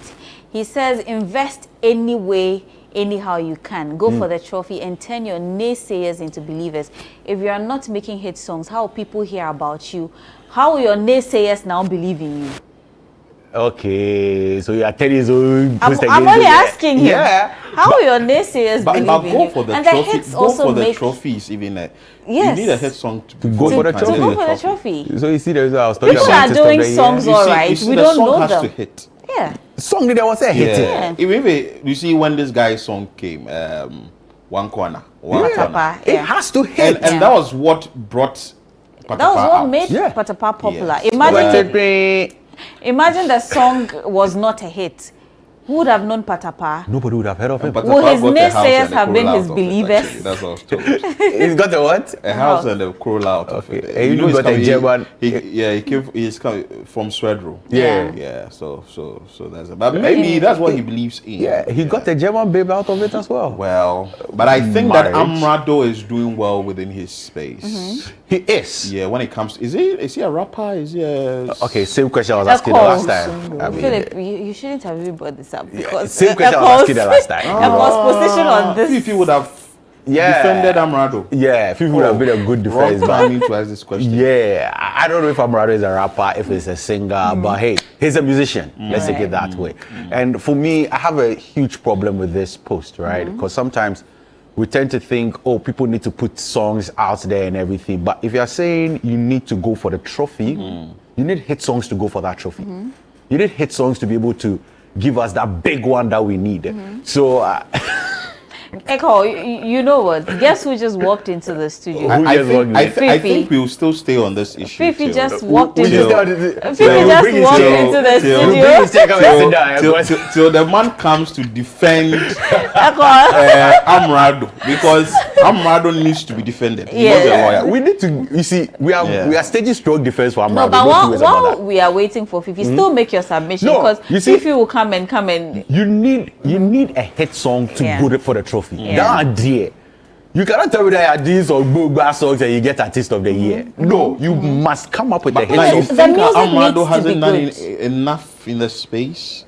But I mean, once you've not picked up the artist of the year, let's not discredit his effort. No, we are not discrediting his effort. What is his biggest song so far? I think it will be Kwekwananse. Okay. But I don't know why or how Amrado hasn't really gotten any awards from the TGMA or as much as he's supposed to. I think he has picked up Rapper of the Year before. Well, let me rephrase. Maybe as much as he's supposed to, or more nominations than he's gotten. Because if you ask me, he's doing so well. His songs are good. His lyrics are good. He's got good tunes and all of. Oh my God! Can you imagine? Are you bringing your own chair? Can you imagine? You are bringing your own chair. I said here that no Amrado slander will be taken. Can you imagine? Echo. Yes, sir. Good morning. Good morning, P. Good to have you. We weren't expecting this kind of entry. No, I just couldn't watch a call. So you had to rush in. You had to rush in. Amrado is my nigga. What are you saying? I am saying if you've not been nominated in the Artist of the Year category, you're not an A-list artist. An A-list artist. That's not true. I mean, there are great artists who have not been nominated in the Artist of the Year category. I wouldn't want to mention Amrado is one. But I agree with him. Because hit song is the definition for hit song is fluid. How you may see a hit song, I may not see it that way. No, but your hit song must be everywhere. No. The business for a hit song is it must be everywhere. No. Even the kids must be able to sing it. Do you know Rocky Dawouni? Yeah. You know the quality of sounds he produces? No, listen. You see, quality is different from hit. What is he saying? He's saying that make good music. Beautiful. Do not chase hits. Yes. So he's making good music. And there's a reason everyone listens to music. Probably I'm listening to Amrado's songs because of the message in it. I resonate with them more. But the song might not necessarily be a hit song. It's a good song, but not a hit song. No, there are artists that are recognized. There are artists that are recognized for how great and good their songs are. You know that? Yeah, I know. There are names you yourself can mention. You know that. You know that. All I am saying is, in this Ghana we are in right now, in this dispensation, if you don't produce hit songs, then the kakra they forget. That's what you're saying? You might be producing quality songs. Do you have metrics to what you're saying? Oh, bro. Do you have metrics to what you're saying? I have metrics, man. Like we're just talking about Patapa. Why are you always on Amrado? It's not a good song. Well, it's a hit song. It's a hit song. Yeah, but it cash out big. It can be good depending on who is listening or who is making that assertion. Oh, bro.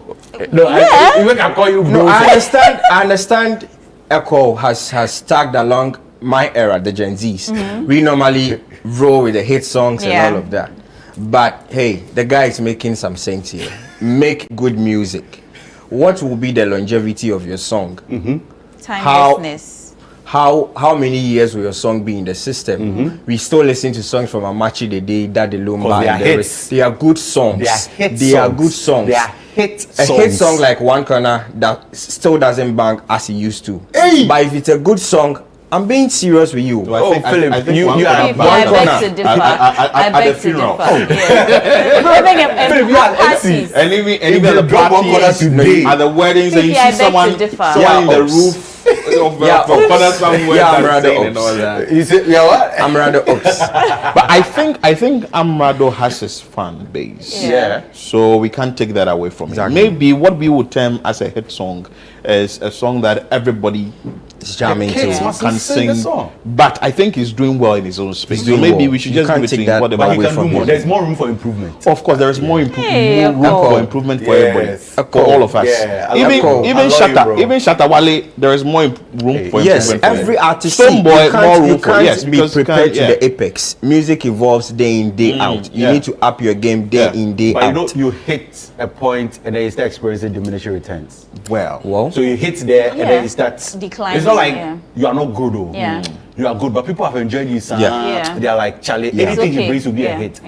Classic example is Daddy Lumba. Right. He's had his days, he's hit the apex of it all. He's out there, like he's diminishing, but if he drops it, everybody will listen to it. So do you understand? I have an uncle who says that I mean, back in the days when we used to listen or we used DVD players and cassettes, he says even if Nane Champo, but it's okay. I know Nane Champo. I remember DVD. We are talking about my grandfather had a deck. We had a tape. I know what a cassette is.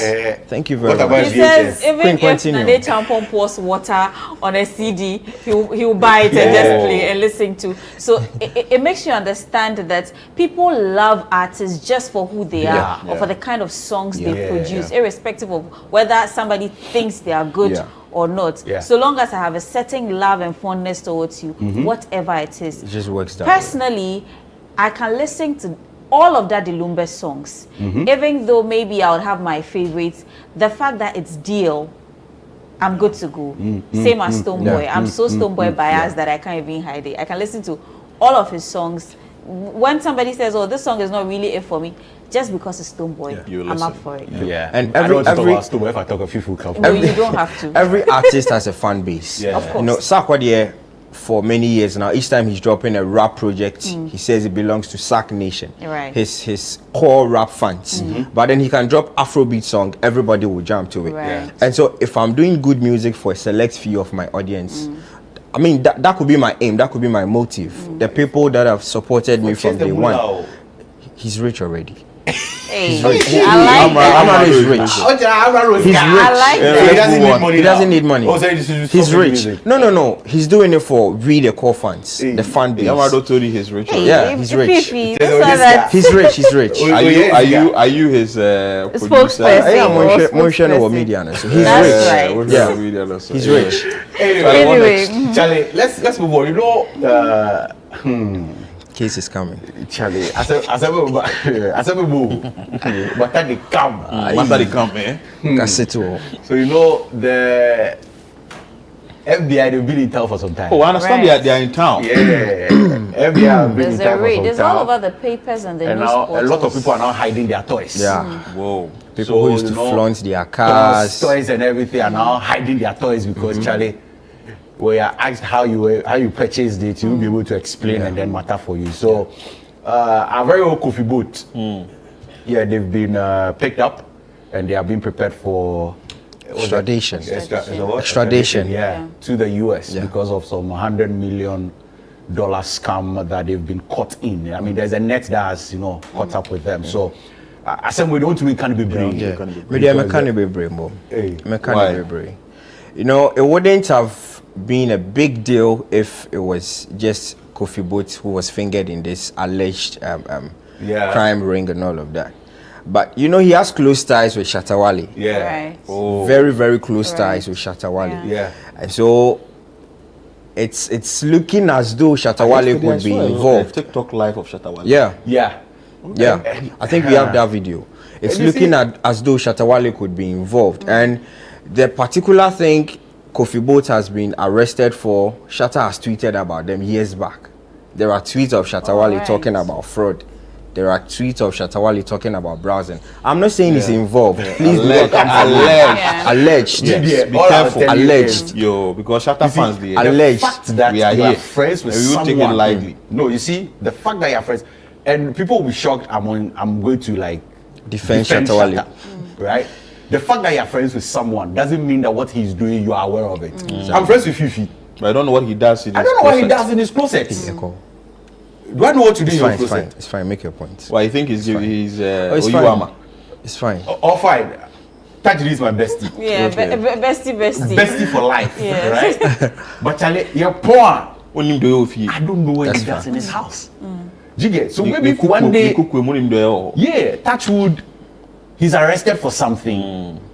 You can't say that because I roll with Tajidin, so I should also be your bestie. No, but here's the case. I'm saying Shatta has tweeted about such things before. I'm not saying he's involved. That's fine. I don't know if we can put the tweet on the screen. There was one.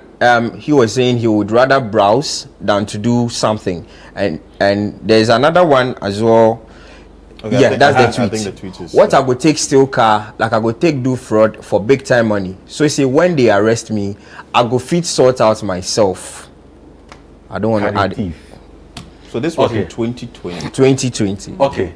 Now There's another one this way. But you see, what I go take, he's comparing two things. It doesn't mean he's doing fraud. No, I'm not saying, I'm not in any way saying he's doing. But I'm saying no, he's been linked first and foremost because the guy is his friend. One. Secondly, he's made tweets about those things. But you see, that is why he's being linked to the whole issue. And you see, that's where I also have a big problem. The fact that somebody has made a tweet doesn't mean that is and very you see, true. the tweet is not, oh, I am going to fraud. He said, what I go take steal car, I go take do fraud. It doesn't mean that he's doing fraud. Let's have the what I go take eat banku. I go take chop because rice. I don't like banku. I go take chop rice. Or I go take soft tea. It doesn't mean I like tea or I love tea. Do you understand? I'm just doing a comparison that for me to do this, I'd rather do the other.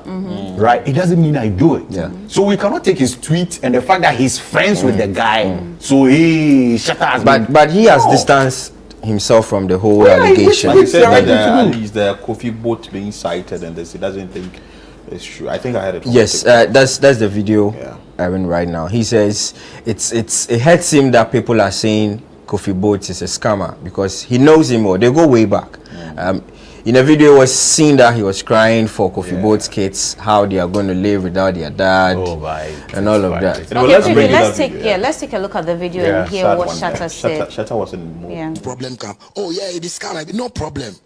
God will judge all of us on this earth. Kofi Boat, people they call him scammer. Kofi Boat. Hey God, sometimes you put us into difficult situations that we can't even explain to mankind. But I know that you are there to make people know that Kofi Boat is not a scammer. Oh God, hey Kofi, Boat, hey Kofi, hey,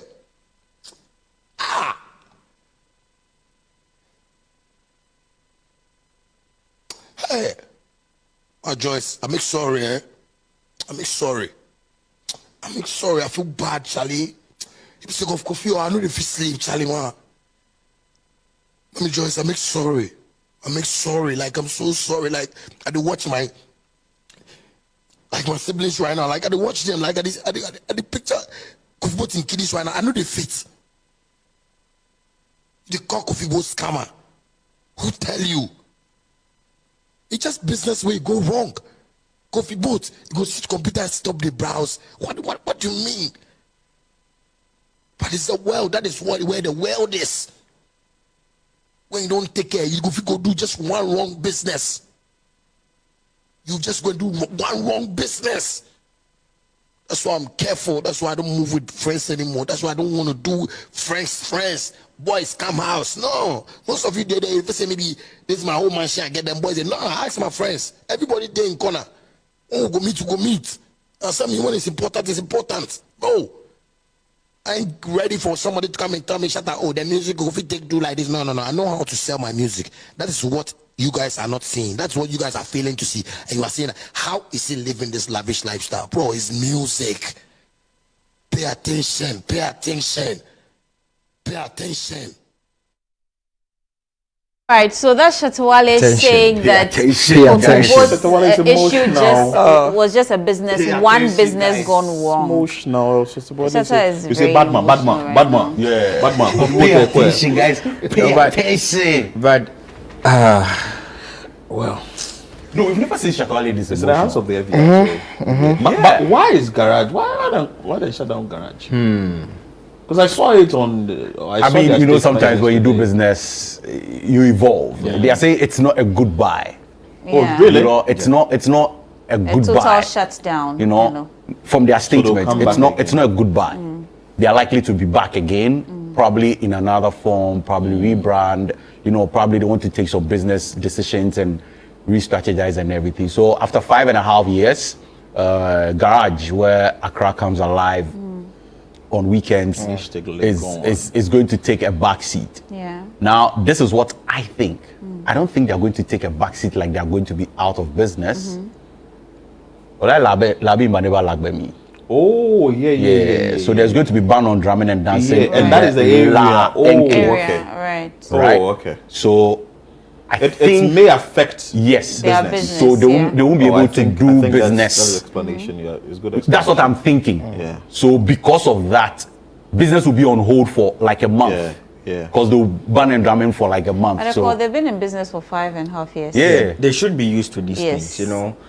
In foreign countries, in instances like this where you can't make noise, they use headphones. Yes. You know, you can still jam without making noise. I don't think it's because of. Oh, no, but if we are using the headphones, people have to sing. If you sing, no, but it's an enclosed area. But it's not an enclosed area. It's an open space. Yeah, it's an open space. So, but I'm saying, given the fact that they've been running for 5.5 years, I mean, they should be used to these things. Anyway. Probably because the place was leased to them, and maybe time is up. Yeah, for the could also be. You know, we will try. We will have to try and get a scoop. Yeah.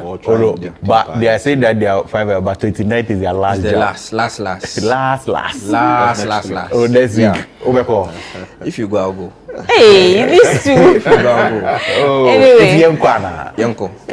Yeah, let's go and say goodbye. Let's go and say goodbye. Very goodbye. So that means next week everything is going to be free. It should be. Maybe they have enough drinks in the fridge that they would want to give out. Yeah. Clear the place totally. Yeah. The bombers will be coming to spray money. The bombers. And all of that. People are saying now the bombers are being picked up by the FBI. So. And the way the spraying of the money goes, like what's the popular wine they buy? Is it Bel-Air, Azul? How much is it? Bel-Air, the minimum price. What happened to make sure 100? Not the goodness wrist watch so. Our garage. Wow. I mean, what more do we have? You know, the Lord's Prayer says, "Lead me not into temptation." Yeah. So composure. Let me not follow you guys. But Charlie, what's happening with Molly? It looks like you're welcome. Yeah, you know, the song is a global song now. Shake it to the back. It is very normal for artists to jump on the new wave. Last time, Philip was supposed to shake it to the back. He will do it today. We will take it today. Hey, yes, we are taking it. You want me to shake it to the back? Yeah, you should. It's the biggest song in Ghana now. After Agri Fair, we will shake it to them. Okay. At Agri Fair. All right. So come to Agri Fair. Exactly. It's a big jam now. So you have other artists jumping on the wave, using their instrumental for freestyle and all of that. Now Stonebwoy has done his. Edem has done his. Samini has done his. I think the first artist to do it in Ghana was Rap Father. It was after his that other artists started joining. Now netizens are saying these artists who are now jumping on the wave did not help Molly at the early stages of the song. So why are they now? They want to jump on it. But what's their problem? I don't even know. And the lady hasn't even complained. People are fighting her battles for her. They are taking Panadol for her headache. We need to understand that. Bars. That's some bars. Bars. You know, you need to understand that it does not behove on any other artist to support a colleague artist. And also at the early stages of the song, nobody could predict where it would get to at this point. And so if you say that, then I would support the people who are saying no. Why are they waiting for it to be big before they jump on it? So should I just jump on it because she has released the song? For people to associate with greatness. Yes. With success has many friends. Yes. And I think it's to the benefit of Molly. No, but that's greed then. That's not greed. Did you listen That's to John Mahama? I think when he was voted back into power, I think one of the days he was making a statement, and he said that when he was in opposition, people don't even call him. Because what? He's no more in power. Yeah. So it's just normal or natural for people to ask. When he came to power, yes, everybody calls. And they are after the president. Yes. Exactly. Not the individual. Or even the ex. So now they are after the hit. No, they are not after the hit. The song is a hit. They are not after the hit. I'm saying that it is rather to the benefit of Molly that our Ghanaian artists are jumping on a freestyle. It tells you the level the song has reached. I mean, it's big. You have people like Cardi B dancing to it, Tyler dancing to it, Mr. Beast, the biggest YouTuber in the world. The BET as well. You know, it's a big jam now. So it is. This guy that came back from Vibes Cartel stage. So but you see, Fifi, then again, I can also argue that maybe these artists that are jumping on wants to like be on that so that they can move to the next stage, springboard. No, that is what I think. Okay. See, because if Mole, she performed at BET, right? Yeah, she performed at BET stage. And how many artists have performed there? She's the first female artist in Ghana. Female artist to get to that level. Yeah. Good. I mean, not on the BET main stage. Exactly. The pre-show. Good. Yeah. And if I'm an artist and I want to get on, why not? Because now the level the thing gets to know. Yeah. As soon as I get on, people will now blow that video of mine. Yeah. And I get my name more. So maybe it's not to the artist Molly's benefit. Yes. But they're also looking at their personal interest. Because it's a win-win affair. Regardless of the song being a hit song. Yes. I mean, Stonebwoy has been there. He has done it before. Samini has been there. He has done it before. Edem has been there. He has done it before. So you can't say these are artists that would want to ride on the back of Molly's wave. What I'm saying is to reignite their career. You can't say that, right? You can't say that. But then you don't also know their intention for doing that. Then let's not come at them because the artist herself is not even complaining. I'm also of the view that if all of these people are not jamming to the song, it's a form of promoting the song, making it even bigger. It's a win-win. Yes, it's a win-win situation. Yeah. Because imagine you've done something really good. Fine, you've hit the international stage, you've gone global, and then what? It ends there. No, I mean, yes, the promotion keeps coming, and it's good business for Molly as well. So I don't think that she's losing anything for people or for other big artists to jump on the song. Yeah. You know, netizens really need to tone down on some of these things. Calm down. But we have the videos of the artists. Yes. Let's have let's play them back to back, right? Back to back. Let's have it. Yeah. But you're going to vote though. Who's your favorite freestyle? Okay, so we are going to vote. All right, let's take a look at the videos first. Right. Okay, so let's have the videos.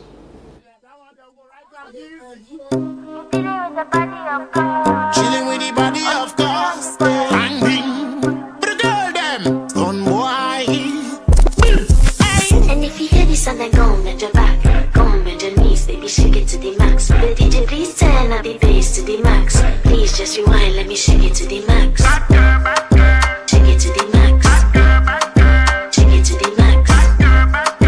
Shake it to the max. Please just rewind, let me shake it to the max. Woman, you physically fit. From the way you want, you are the baddest in the place. Shake it to the max and make the dollar bill spray. The back of you, they wine, no be play. Woman, you know, say you belong to the upper echelon. Be a fatty, not the body, no silicon. I hear fatty bring peace in a Babylon. After the after party, let's get it on. Umu Pete say Molly Coco. Bend down, girl, and give me go-go. Umu Pete say Molly Coco.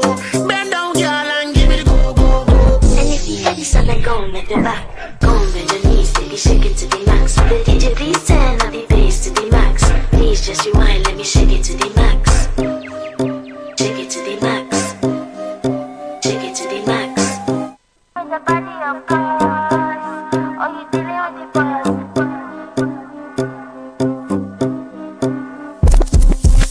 And if you hear this song, then go and bend your back. Go and bend your knees, baby, shake it to the max. The DJ please turn up the bass to the max. Please just rewind, let me shake it to the max. Fully active. Shake it to the max. Don't get him. Shake it to the max. Fully. Shake it to the max. Fully. Shake it to the max. Shake it to the max. Tell them to the boy, turn up, shake it to the stocks. Girl, them my eternal up bottle of the fun and I'm exploding with the fire, I'm controlling all the rocks. Girl, I got the wine for me. Booty kind of fit in now your jeans, see me. See the wine from afar, grind from afar. Ghana to the one killing the dance, Agbaja. Oh, play a shot enough. Hotter than the fire from the Vatican. Big up to the girl, the main artisan. Them things say we gone, kakamaka. And if you hear this and then go, if you hear this and then go on bend your back, go on bend your knees, baby, shake it to the max. The DJ please turn up the bass to the max. Please just rewind, let me shake it to the max. Shake it to the max. Shake it to the max. Shake it to the max. Please just rewind, let me shake it to the max. Enough man, them a bumbo clot. When a pre-girl and them a bumbo clot. Money still a make and them a bumbo clot. Who no like girl, them a bumbo clot. Shake it to the max. Love it how you want it, me no want you relax. Body look good, me no fumble with the facts. If $1,000 me a pay with the tax. Shape no different from a coke buckle. Body smell good, like the honeysuckle. Waist a wiggle and wine, pure trouble. Take a bang, one take double. Shake it like you want the money. Charlie? Easy.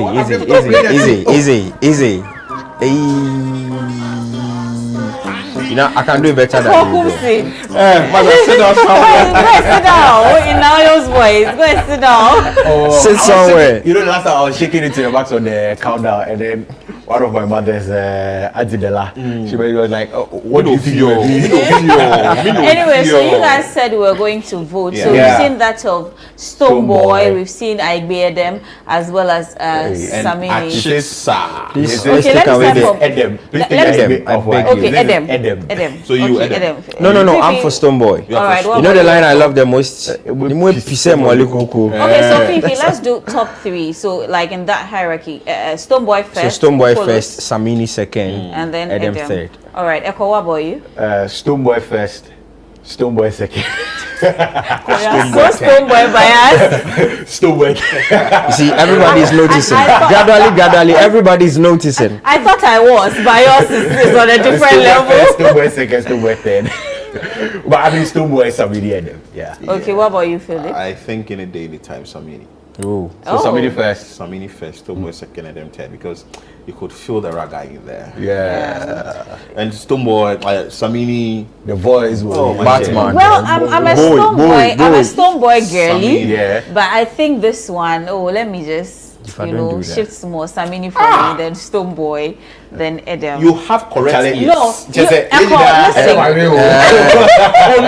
For Edem has a style. Yeah, he does. But you see, this didn't go for Edem. Yeah, but you are voting based on pure raga, right? The vibe, the aura, you and can everything. feel it, exactly. And if I want to take it international, I mean, it's Samini, guys. Yeah. It's Samini. You know, I think Edem should have done this in LA.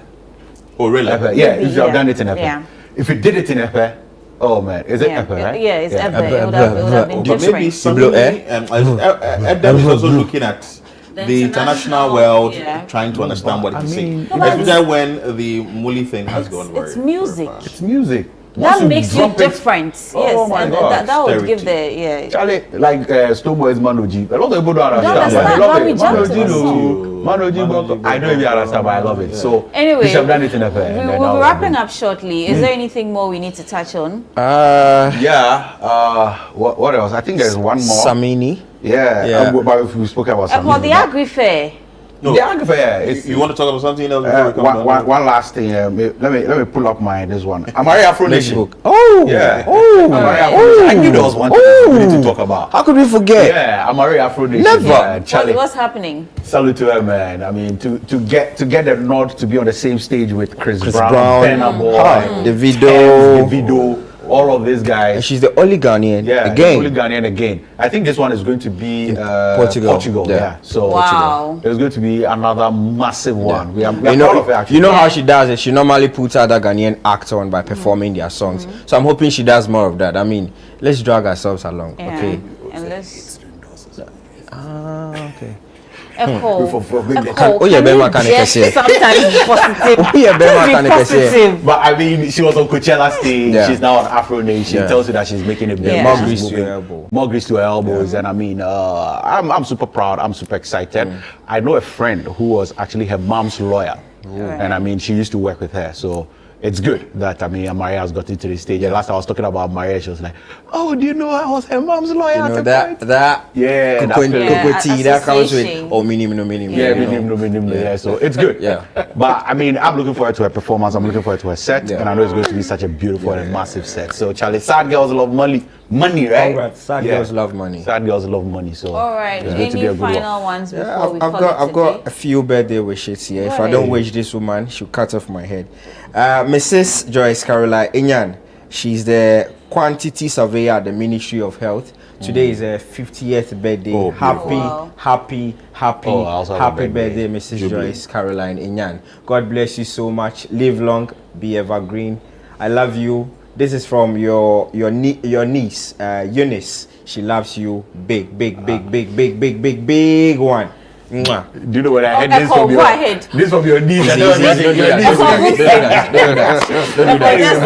I also want to wish a special happy birthday to my mom, Mrs. Edith Kumsen.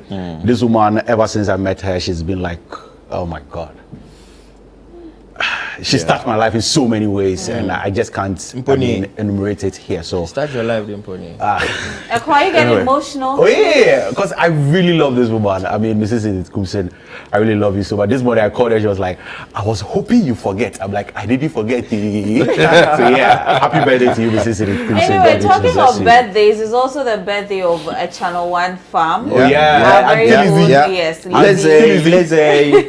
For all of us here at Channel 1 TV and City FM, we love you. So we say happy birthday. Thank you so much for holding us down every morning. I mean, when we come on TV and we are looking all glam, the men also do their makeup by the way. It's just like you don't see them polishing. You know, sometimes I come polishing. Like, oh, Lizzie, I think I'm fine. No, you're not going on if I'm not that. I'm like, hey. Exactly. Would I get a brush? Check the basket. Ask Lizzie, would I get an Afro comb? Check the basket. God bless you so much. Happy birthday. On that note, but today, tomorrow, Sunday. Agri Fair. Wamba Agri Fair. Also TV no do channel 1 and someone is actually asking that she wants to be there so that she can take pictures with some of the on-air personalities. We will be there, and Josephine of Works and Housing Ministry, Deputy PRO. Don't worry. All the people, all the radio people and the TV people will be there, so that you just take picture. Eko will be there, you can take picture. Fifi will be there. I'll be there. Jifa will be there. Philip will be there. Big Phil, MC Big Phil will be there. All right, guys. So thank you so much, Eko and Fee, for coming. It's always a pleasure. We can continue our conversation after. Stay away from Amrado's please, the two of you, please. Guys, thank you so much for staying with us right here this morning. It's been an absolute grace or entertainment, so joyful. 4 hours with you this morning has been very interactive. And for those of you who called in, those who sent messages on the conversation we had early on, thank you. We are grateful that you shared your thoughts. But do make your way to the Efua Sutherland Children's Park. Let's have a great time at the Agri Fair as well. My name is Jifa KD Akoto. And I am Philip Nihlate. Many thanks for your time, and keep watching Channel 1 TV.